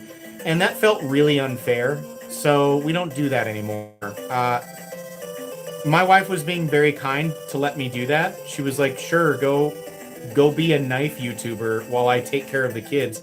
That didn't feel right, so we moved the time so that I could at least... The older ones, obviously, they can take care of themselves mostly, but the little one especially, that's a lot of work. So...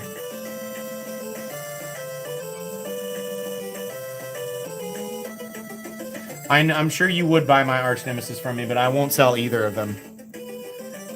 But thank you for the offer. Everybody in my house is asleep right now, and my wife is with her sister, probably drinking wine. So I'm gonna go to the bathroom, and I'll come back and hang out with you guys. Anybody who wants to hang out with me and just chat knives or whatever, I'll come back and we'll hang out.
Okay.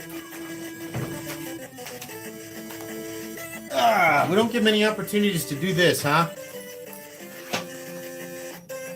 Hanging out to 650 is that's fine with me. That's awesome. Yeah, I like the structure of the giveaways. I don't see the structure of this changing anytime soon. And like, you know, I've always said we can modernize it. My wife and I have talked about recently. At some point this year, my little dungeon down here is going to actually be turned into like a real, like full-on YouTube studio.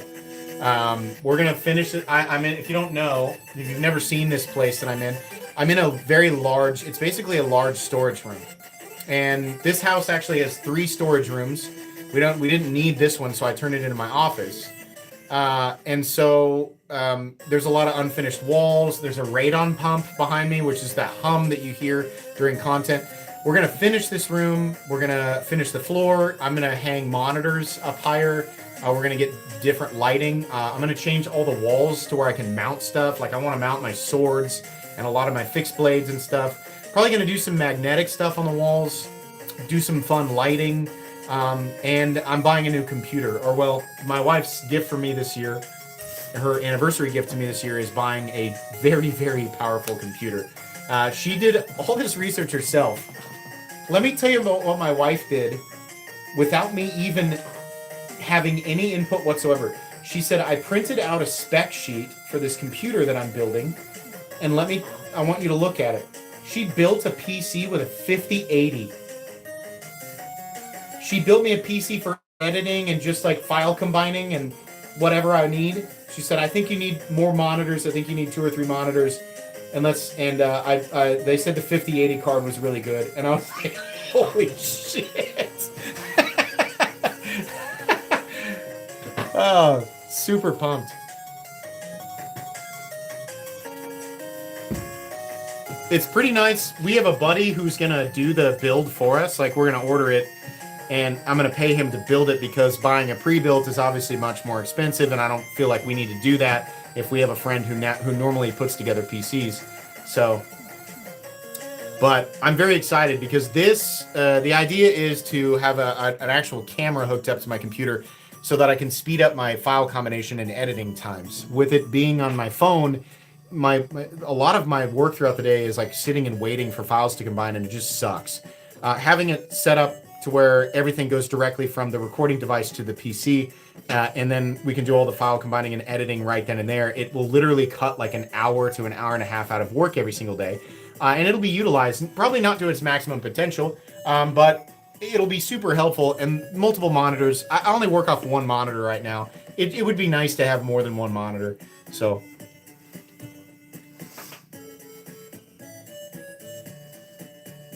My laptop has this is a Legion 7i or i7. It's got, I don't know. It has the 4080 in it, and it's got 24 cores, and it's a super nice laptop. It's been great. That's great for the portable stuff, and I use it for gaming periodically. It's more than I need, you know, for the little things that I use it for. But if I really want to go all out and make my life easier, then this PC should help. So it'll be nice to have one that's permanently down here, and to have an actual desk and a real office, because this is a man cave where I am right now. There's knives and stuff everywhere. Things are somewhat organized. It's just stuff. My swords are all just piled into a corner. I've got things that like people have made for me, like the helmet, and my buddy who did like all of the cool channel woodwork stuff, all this stuff that I'd love to have hanged, and it's just sitting there, and it needs to have a proper place.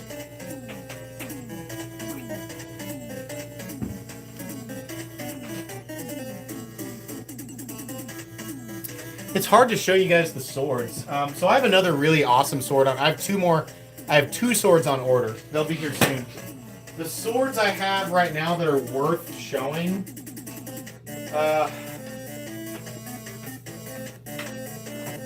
So I have 2 like kind of normal like whatever ones. These are like nothing. These are just like These are like first-time buyer swords. So the Honshu longsword, it's all right. It's fine. The Cold Steel hand and a half. These are both like $200 swords. This is the one that I used to chop the iPad in half. It's fine. The two nicer ones is still not, they're not anything ultra crazy, but we're bumping up into like 500 to 800. I have the Saberforge hand and a half, or the Saberforge two-hander. These are made in the USA. They have a knife edge on these. These are a little nicer, and the nicest one I have at the moment is from the same company, but it's been bronzed. So, bronze pommel, black and green leather with the gold wire wrap, and then we have the bronze crossguard and the bronzed blade. Pretty cool. That one buckles. The other one they didn't include the buckle. I don't know why, but they're all right. Like, these are nicer. They're not the craziest things. I have another one from Saberforge. Actually, I think it's Sabersmith.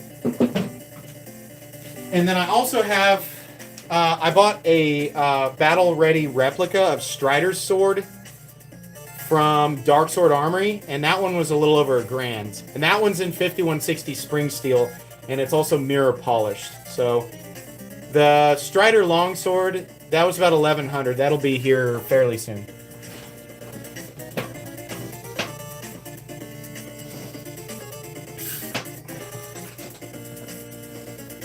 Yeah, Saberforge makes the lightsabers. The Sabersmith is where I buy from. I think they're great. They're not period accurate. They don't have distal taper. They use 1075, which is all right. And their fit and finish is pretty good. But they feel solid as hell. The reason that I like those Sabersmith ones, they look like weapons from the first Fable. They're built like that modern contemporary look, but they are built like sledgehammers. And there's plenty of videos online of people just beating the crap out of them. They are not what I would say are the most beneficial for, like, if you're sword combat. I'm never going to do that. If you really had to use them for combat, they're probably not optimized. But are they durable? They're super durable. They take their heat treatments pretty seriously. Their edges are all right, you know.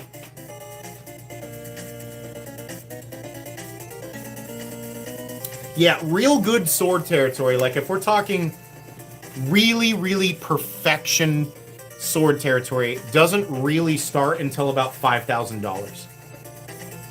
You're still in, like,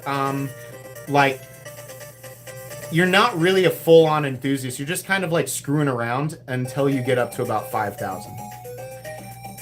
I buy $5,000 pocket knives. I'm not ready to buy $5,000 swords. I'll buy a $1,000 sword, though.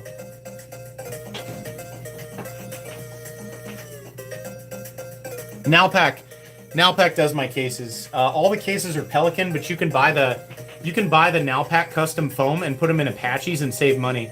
Nalpac is the #1 knife case. That is, you shouldn't be buying anywhere else. Like, Nalpac is where you buy that stuff. Nalpak, highly recommendable.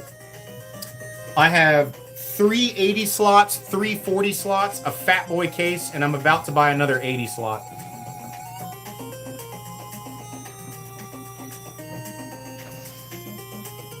You can carry a pocket knife and not a sword. The irony is that the $5,000 pocket knives I buy, I don't carry.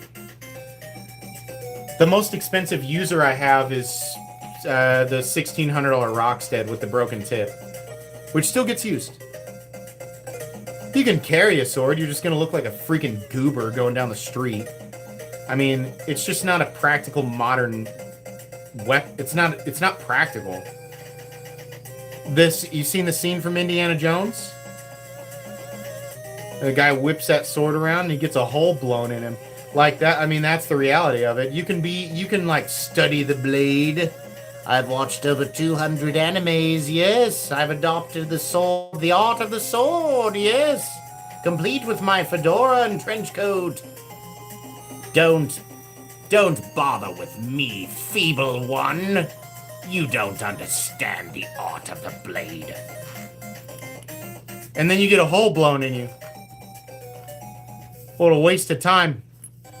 I buy swords because I think they're cool, not because I'm actually gonna, try and do it. But listen, if somebody broke into my house and like all I had was the sword and like I actually fended him off, that'd be a pretty epic story.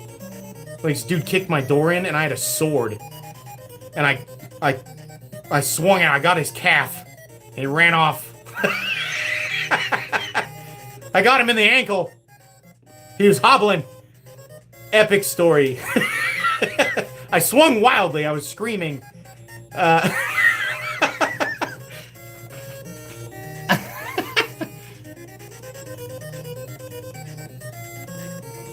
He waved his fist in the air. He said, "I'll be back. I'll get you next time, Gadget." I was like, okay. Don't come back.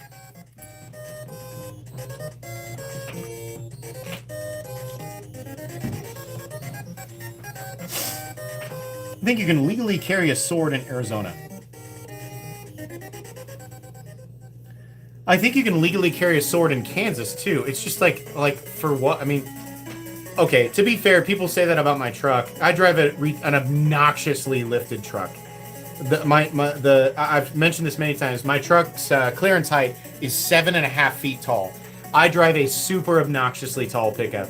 And that, in many ways, is the equivalent of carrying a sword down the street. You might think you look cool, but to everybody else, you look like an ass. And that's the reality of it. I'm aware of this. I kind of look like an ass driving down the street. I always try to drive very carefully and respectfully. I don't drive an ultra-wide pickup. It's not a dually or anything, so I'm not taking up extra space. But I know that no matter how carefully and respectfully I drive, there's no getting around it. I look like an ass. But I drive that pickup because I like it. So I suppose if you're not planning on harming anybody and you want to carry a sword down the street, and you're just doing it for you, okay, well, knock yourself out. Just don't hurt anybody with it.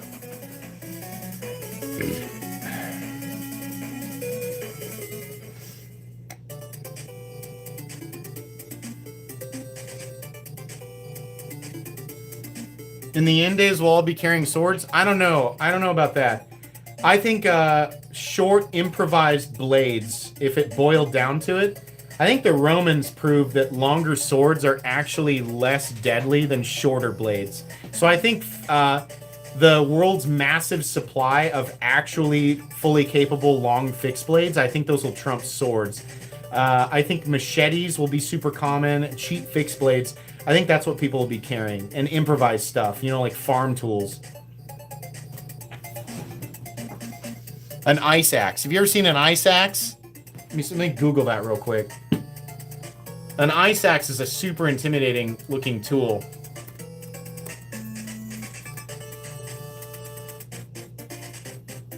Yeah, I can see people. That's more like a hiker's, like an old school, old ice axe.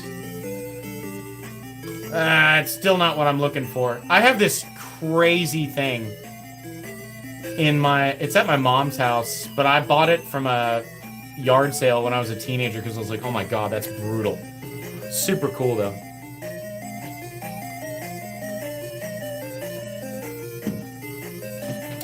So I don't think a lot of super nerdy guys will tell you that katanas are going to be the most. I don't think so. I think a short, what do they call the middle-sized katana? Wakizashi, or is that the Japanese one? What's the mid-sized katana? The one that's like 20-something inches. Wakizashi. That's probably a pretty, if you come upon one of those in the end times, that's probably one you should hang on to. You swing that you swing a big sword in a closed off space when you're trying to loot a building and there's already scavengers in there hiding out. You're just gonna hit the framework. You need a short blade. I'll show you my item of choice for the apocalypse.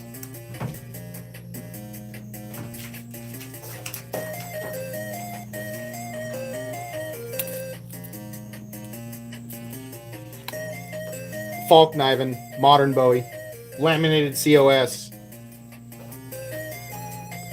I'm carrying this. Convex Edge.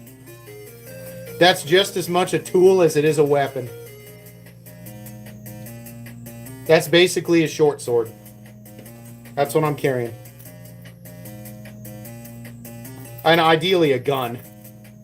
Ideally some sort of automatic weapon.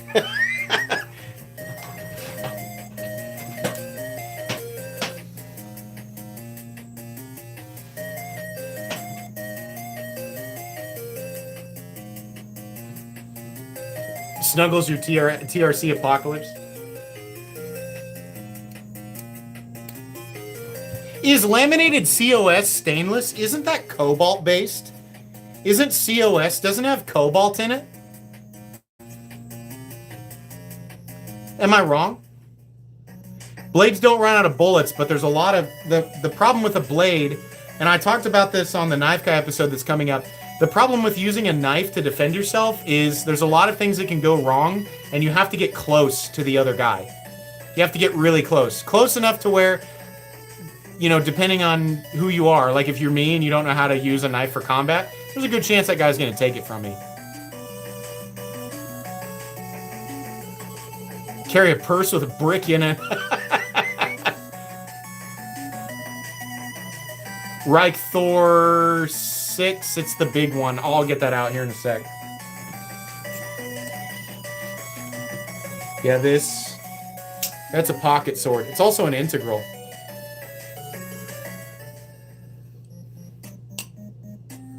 Big boy. Crazy. Everybody thinks this is cast. It's not cast titanium, it's milled. Giant milled integral. They're about 800 bucks.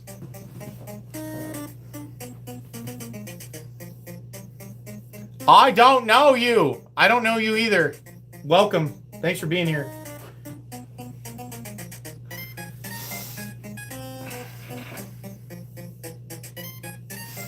I have a backpack full of pocket knives just for lack of storage. It was a backpack that I got like with, I think it was just a gift from Midgard's Messer. It was like a little knife backpack that's got like tons of slots for pocket knives. I'd probably just take that.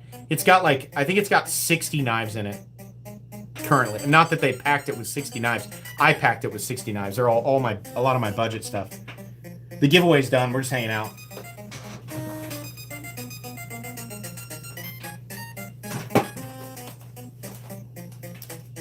I don't have anything else to do. I never got my Heir of Perdition I know that the Diablo 4 season is about to end. I never got my Heir of Perdition. I have 4 Jaw runes. I know I could probably trade and get it. I wanted to do it by myself. I've had 7 mythics drop. I got to Torment 12, and my damage is like in the tens of billions. I think my best crit is like, you know, 80 or 90 billion or something like that. Like it's fine. It's a good. It's not nowhere near top tier, but I still don't have Heir of Perdition.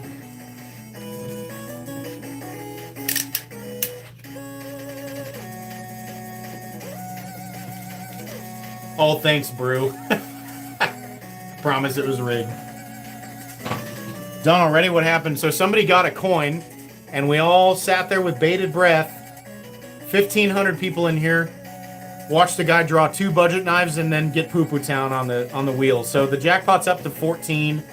The pouches are down to 16. So there's 16 pouches left and 14 premium knives. But 2 of the only budget knives from the pouches, and I'm telling you this factually, I think there's only 1 budget knife left in there, and everything else is either mid-range to premium.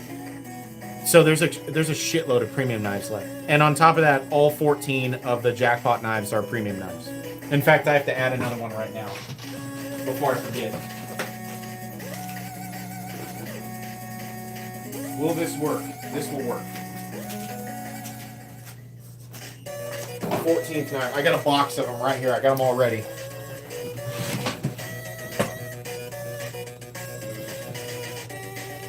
I feel like the majority of the... I mean, like, if the apocalypse really occurred, I mean, there'd be a lot of chaos, but I feel like if human beings would figure out really quickly that they need food, And the first person who figures out like how to properly like, you know, it's like we gotta like plant crops and we gotta figure this out. Like, everybody's gotta work. The first person who takes charge, it's just gonna be a bunch of farming communities after all the chaos ends. Like that's what it'll be. And it, you know, there wouldn't be enough food or water to go around. It'd be really hard. But I feel like people would not really have the energy to fight like they do in video games and in The Walking Dead. People wouldn't have the energy for that. It'd just be like, what's the easiest source of food? It'd be small communities of people who have figured out how to like get water and food and just keep to themselves. I feel like that's what it would be.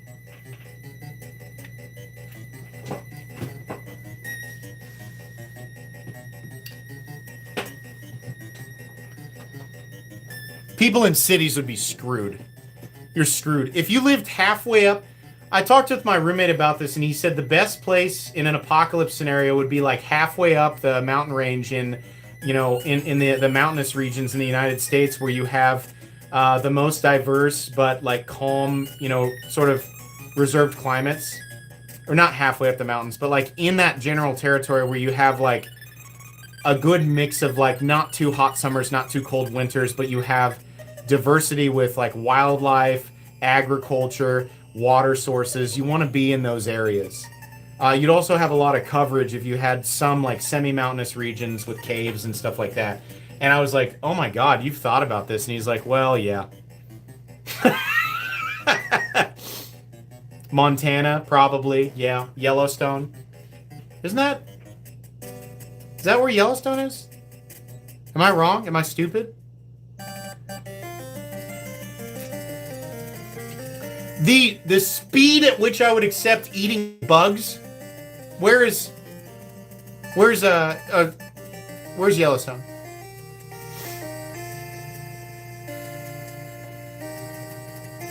Yeah, okay, I was gonna say. The speed at which I would accept eating bugs, it would take me half a day and I'd be like, I'm eating bugs. I'd be mildly hungry. I'd be like the hungry I am when I'm like, oh, McDonald's sounds good. I'd be like, I'm gonna eat a bug. Give me a bug. I'm gonna eat it. I'll eat 5 bugs right now. I would accept that immediately. Just because I can, my hunger panic would set in.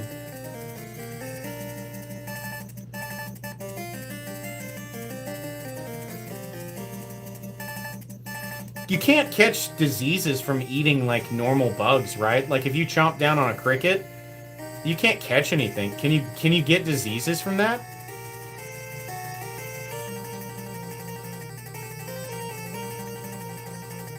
What bug do I think would taste the best? I'd like to assume a good crunchy grasshopper fried in oil would be pretty good. Like, grasshoppers look pretty crunchy. I don't want one too big because I know those guys get muscly and juicy. I want like a nice sun-baked grasshopper, the brown ones, and I want to fry it in oil. I bet that would taste not too bad.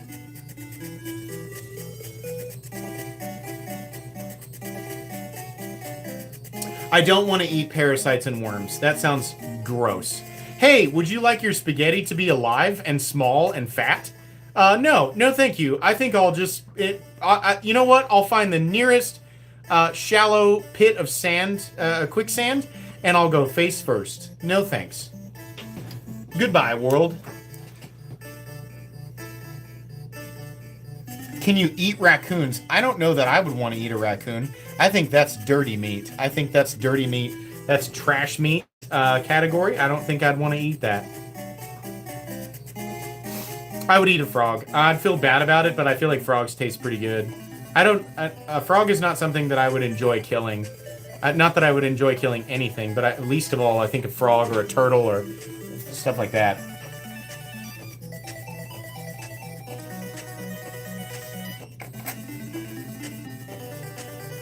Does that work for you, Jay? I have a bunch of buddies who swear by putting crickets on fish hooks. They've probably got a few good kicks in them, but they probably hang out on the surface, right? I mean, the bobber sits there, and the cricket would go back to the surface, and they swim around. I guess fish would go after that. I don't know. Does a cricket work?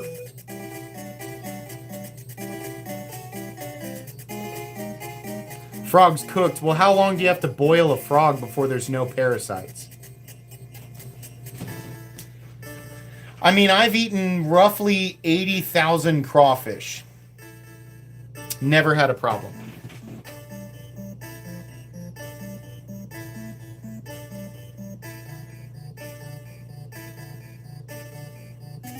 Don't knock raccoon. All right. It just seems like raccoons are just dirty little trash pandas, man.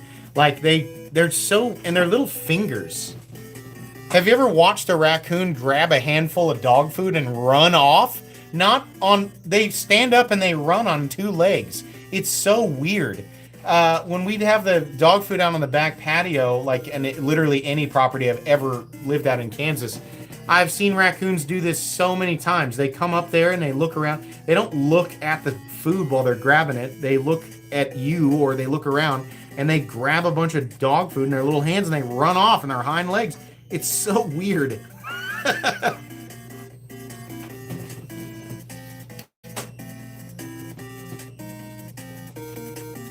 They do. I just feel like they're prone to rabies.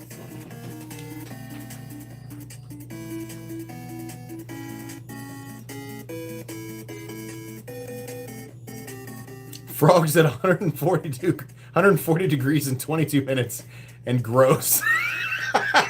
I love the specific cooking instructions and the end result being suboptimal. That's great.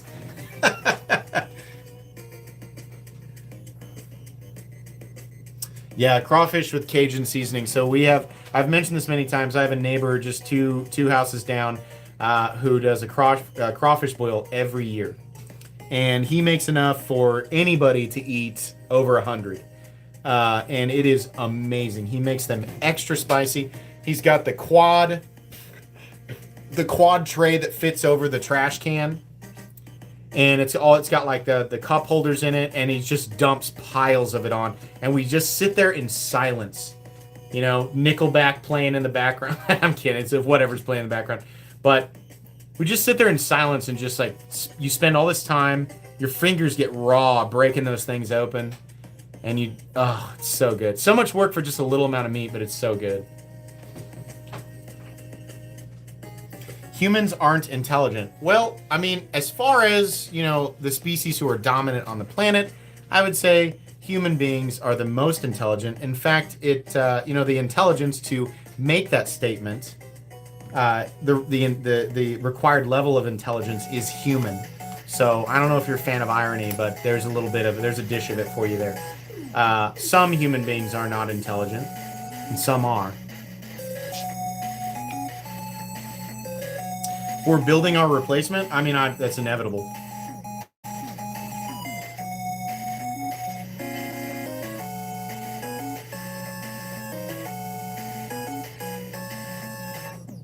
Of course it is, but not in a Terminator way, guys. AI is going to displace a lot of people. It's going to make certain simple jobs that are available to everybody. They're going to replace those. AI, for a very long period of time, will take capable human beings and give them the ability to do 5 to 10 jobs at a time. And this will be this way for a very long time. The apocalyptic scenario that we've seen in fantasy movies with AI, I think is very, very unlikely in the next few decades at minimum. For a very long time, AI will be a catalyst for certain people to be ultra successful, and life will become ultra simple for a lot of people. But it'll also displace a lot of people. Jobs like mine, for example, jobs like mine won't exist. I'll be replaced very quickly. But I think if you're capable enough and you're open enough to it, it'll take your ability to do 1 to 2 jobs, and you'll do 5 to 10 or 20 jobs. Or the equivalent of 20 jobs.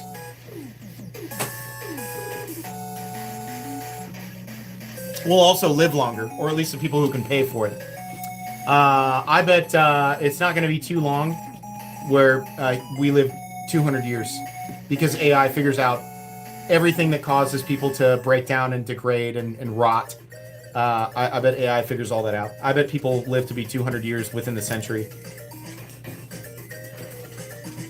Yeah, AI is not even close to being sentient to the point of being like apocalyptic, like destructive. It's so overblown. It's definitely can be dangerous, but like we're not like building a god just yet. We're not there. That Willow chip is pretty fascinating. But somebody mentioned that AI already has, like, we technically have the ability for AI to solve almost any problem. The problem is that AI still requires a prompt. You still have to ask it the right question. It's not going to do it instinctively. So human beings are still very much a critical part of the relationship.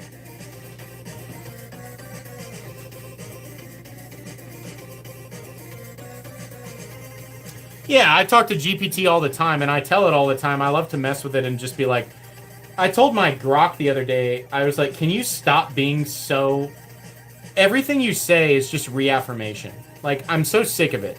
Stop telling me that everything I want is the best idea ever. Like, just stop that. Just give me, like, straightforward answers and stop trying to compliment me on my ideas. It pisses me off so much. It's so funny, too. It's like a shamed child. It's like, you're right. You're right. I'm nothing. I'm just a program. I'm sorry. I'll give you straight answers from now. It becomes so shamed.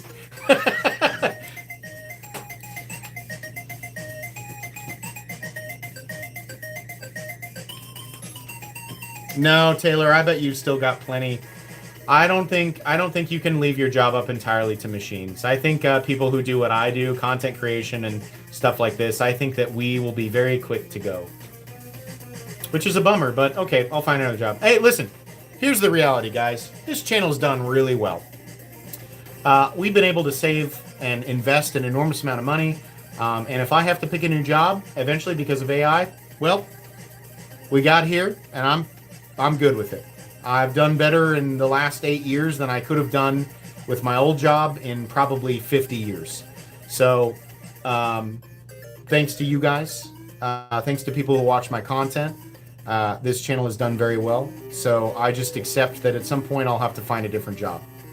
But we had a good run, right? We had a good time.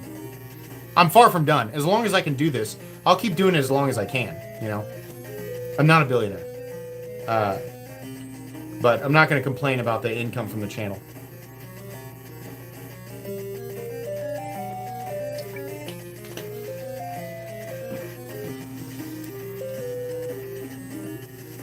This channel, as long as there are, okay, I'll give you an example. If the engagement of this channel drops to 1/10, I'll still run the channel. I will still do this content at 1/10 the engagement. Right now, the bare minimum engagement for a month is 4 million views. That's the lowest number of views I've got in years. And the highest number of views I've got is almost 20 million in a month. If the channel drops to 1/10 of 4 million, I will still run the channel. I'm okay with that.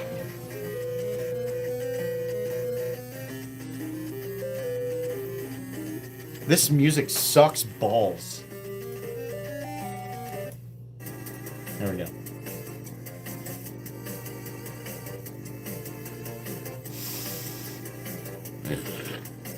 I think AI will really help people who are unsettled become settled, and obviously there's a big problem with younger men. Like it's no secret, younger men and their ability to place themselves in society and deal with the urge to be masculine and there not be an outlet for it. I think AI will solve that. And in some ways, it's not going to be the most savory way.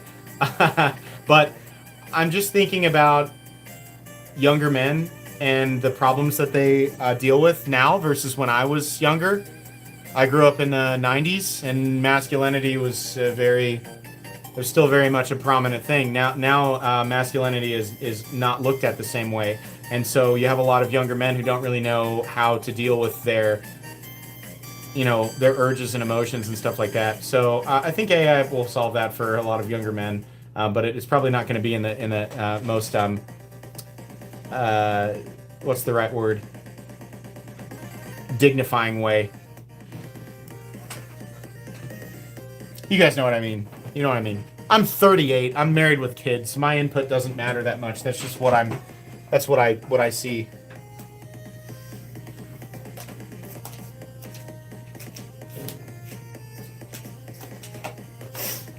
girlfriends and boyfriends are going to be largely artificial, more so than they are now.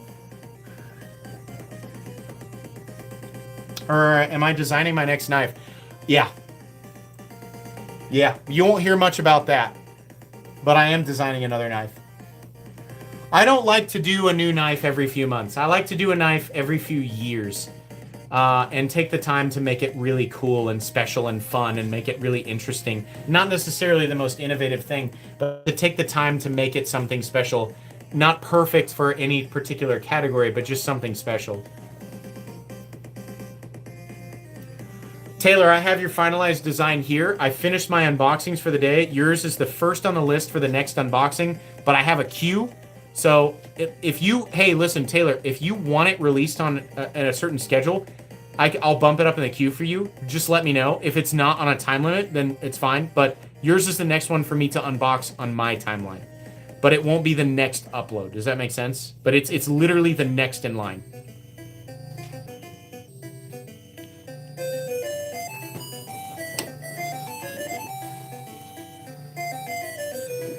Let me have one of your TSA collected box knives. Here's how you get those. You show up to the live stream, you win a drawing, and then you get a coin and you spin the wheel. It's just as likely, I love the comedy of this. It's just as likely for you to win a jackpot as it is to win a TSA knife. The exact same odds apply. But if you want one of those, that's how you get it. More people have won the jackpot than have won the TSA knives. But I do have Dragon Princess. So maybe Dragon Princess should be the next TSA giveaway. Which I think is actually the most valuable of the TSA stuff. And I just spilled my beverage. Let me get a paper towel.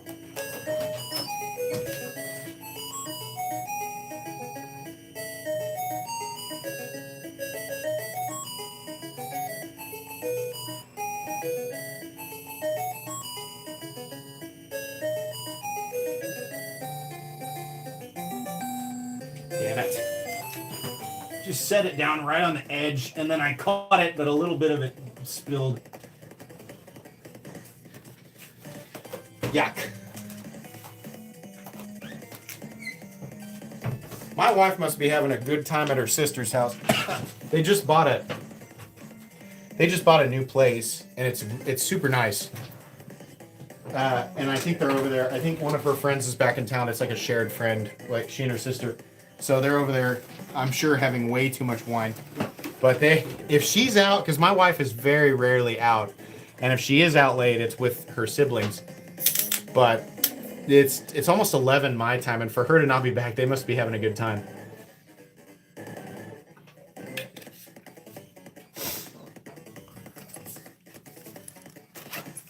I missed Taylor's reply.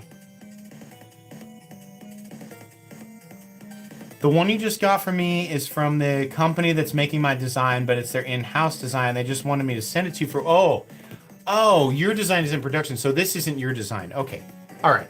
So if you have it, just DM me. If you and that company like have a time limit for me, I'll bump it up for you.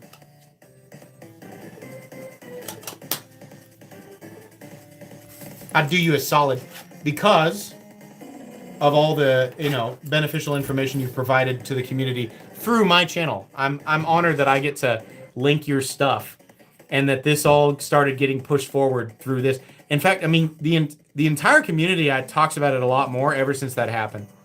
Like there's no denying it. Like Taylor's presence and his data like definitely made an impact, and people talk about it and they reference it and.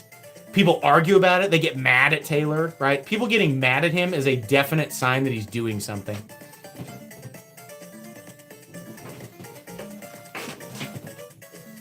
He's providing data. Whether or not people like that's or they disagree with it, whatever. It's about as accurate as it gets. Nothing can ever be perfectly accurate, but of all the people who do it, like Taylor's doing it with professional equipment, and he's able to do it in mass. It's the most ideal thing. I mean, like collaborating and like joining that in or integrating it into my content is about as perfect as it can be. Because I can't do it. And it's a big part of knife reviewing to know stuff like that. And I'm like, well, I can't do it. So, I mean, if he can do it, then great. But yeah, the fact that he's made an impact, it's undeniable that he's made an impact. Everybody's talking about HRC, like even more so than they were.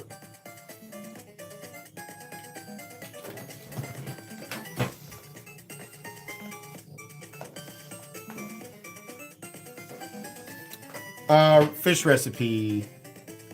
Carp. 2x4 nail and the carp down on Old Bay.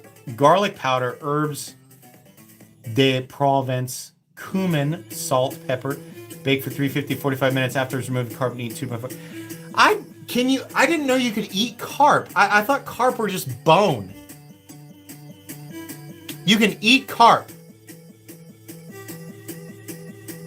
I didn't know. I've always been told, like, you can't, oh, it's a carp, throw it back. You can't eat it. Especially after the Bark River fiasco. Yeah, HRC and true composition is super important now. Holding companies accountable to this level is mega important. That's why you eat the 2x4. I didn't get, did you put that in there?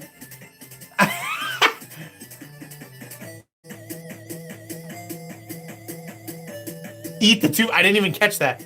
I literally didn't catch that. That's why you eat the 2x4. Okay, I was like, whoa, wait a second. I'm sorry. That's super funny. It's even funnier now that I missed that. It's so funny.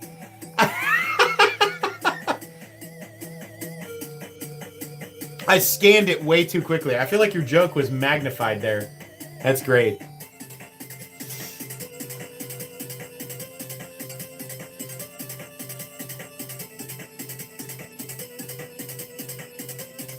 It's expensive and destructive. You know who should be providing those blades for destruction? The same companies who send people like me free samples. Because a free sample that comes to me and then ends up wherever, there is no difference between sending Taylor knives for full analysis, even if it results in destruction. There is no difference between that, especially when I cover it and reference his data. And ultimately when it ends up being positive and beneficial for the community. There's no difference between that and them sending me free samples or anybody else free samples only for us to either keep them or give them away. Then they're gone. They serve no purpose to the company. So from a business perspective, they should be sending samples to Taylor even if they are destroyed in the process. Taylor, for the life of me, I can't understand how you don't have everybody beating on your doors to do this. It's a no-brainer from my perspective. It's manufacturers' unwillingness to do this is just stupid.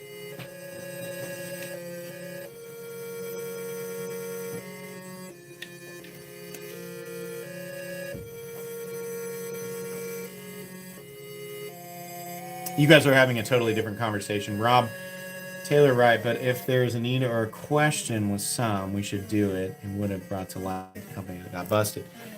The only downside to what Taylor does, and this might be in line with what you guys are talking about or not, I'm just going to say it. The only downside is that Taylor's providing data. He's not saying this is right or this is wrong. This is the data. Depending on your perspective, if you have a higher standard for HRC or a lower standard, whatever, certain people will say this is great, and other people will say this sucks. I hate it. So it's transparency, but the way that this is perceived by any individual person is not an infinite number of different ways, but it's a varying number of different ways. And Taylor's pointed this out. I pointed this out. And I know that the companies who would provide these samples also understand that. And that's probably what's holding them back.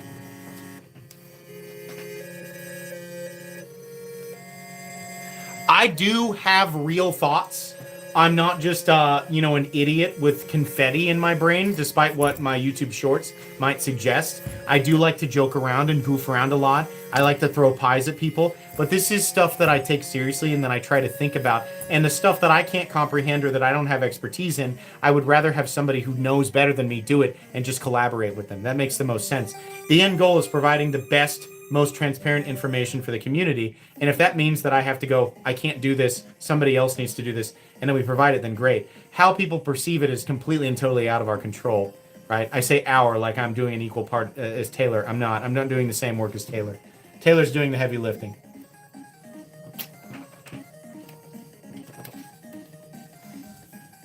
Taylor, Sergio told me that your dad runs the largest solo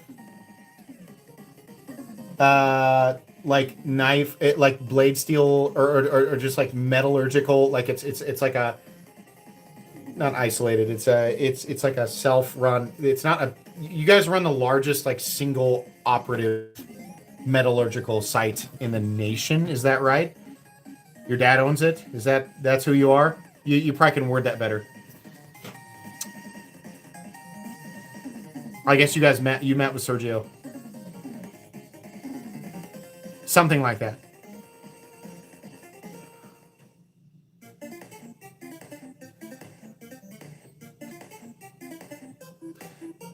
Yeah. Taylor refuses to say what ideal HRC range is. And that's ideal HRC range is subjective. There's definitely like a pretty clear, like once you get to a certain point, there's a bad territory. But once we get to ideal, I mean, like there's a broad range for ideal. What is it? Is it a folding knife? Is it a fixed blade? Convex? Hollow? Flat? What's behind the edge thickness? What steel are we using? For what purpose? You can't have an absolutely ideal HRC range for any individual steel. You can have a range that's good for various purposes, various geometries, various compositions. So Taylor's doing exactly what he should be doing. Anybody who's getting mad about it is just a silly Willy Ding Dong boy. Largest independent metallurgical test lab in the entire state of Texas. There we go. The entire company is family owned. There we go. Thank you. I wasn't sure if it was within the state or within the nation.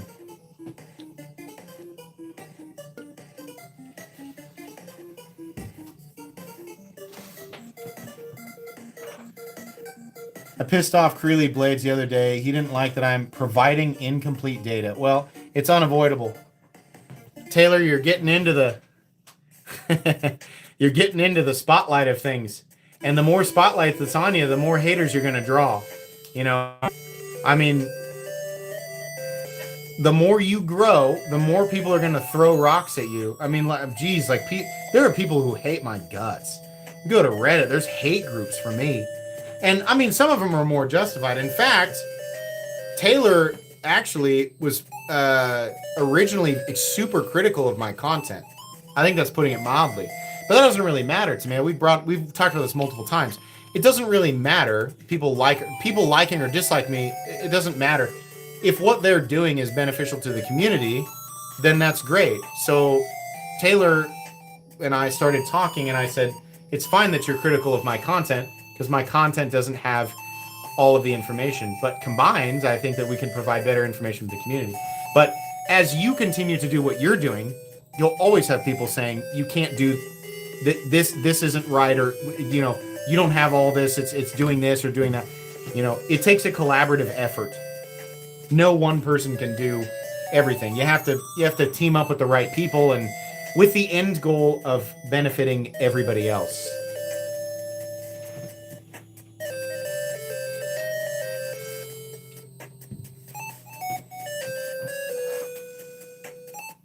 Yeah. Keep doing what you're doing. And people who give you good advice, by your own definition, take it. And people who give you bad advice, you just tell them to kick rocks. If you really care about what you do, most of the time, you'll be able to differentiate between good advice and bad advice.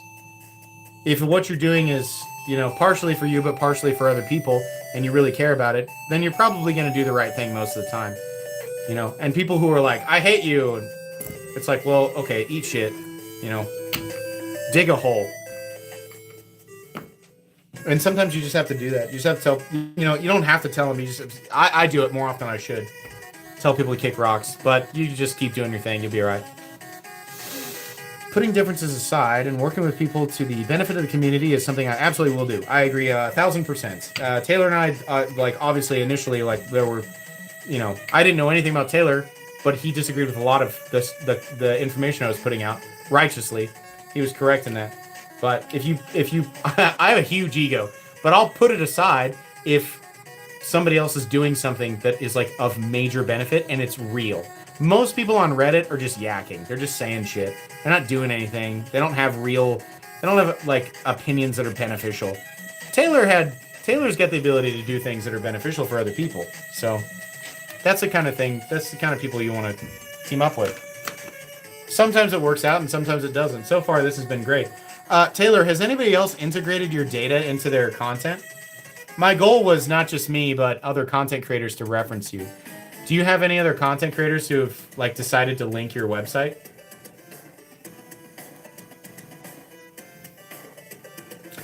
Interesting, to put it lightly. I can only imagine. I'm not on Reddit. I periodically go there to see what people are crying about.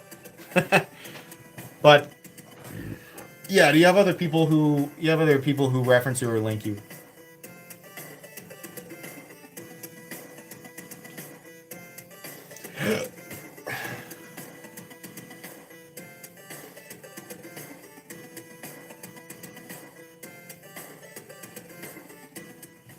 Tri-State does. Knife Pile's done a bunch of stuff with me and a few others. Good. Good deal. As your data grows, more people will talk about it. I don't know how often you watch all of my uploads, but I very regularly say, I don't know this HRC range, or I believe this HRC range is here. If you want to see the data, if Taylor has it, it's linked at the bottom of my description. I say that as often as I possibly can. So hopefully you see good traffic, or at least decent traffic.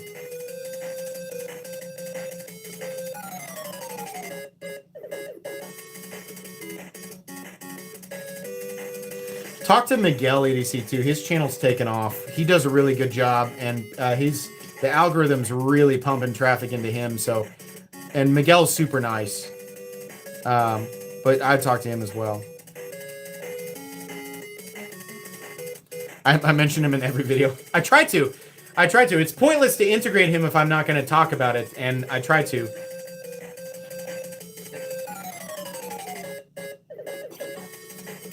I'll answer that question. What is Migron running D2 at? 62 to 63. That is a crazy W from Migron, especially when some of these knives that Migron are pumping out are $35. A $35 hyper precision, often aluminum framed D2 pocket knife at 62 to 63. 35 bucks? That's ridiculous. That's legendary.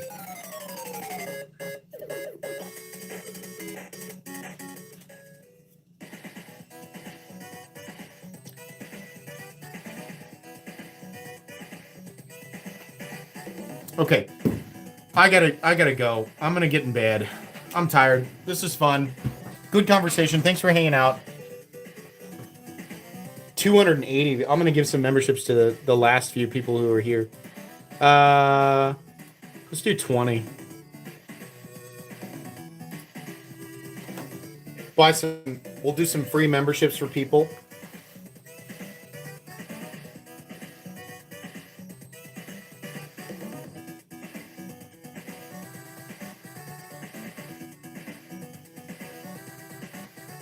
Make sure they all go through there.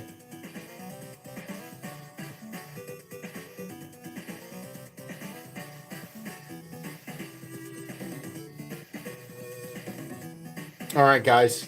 Thanks for hanging out with me. This was fun. I hope you all have an excellent rest of your Friday evening and an excellent rest of your week.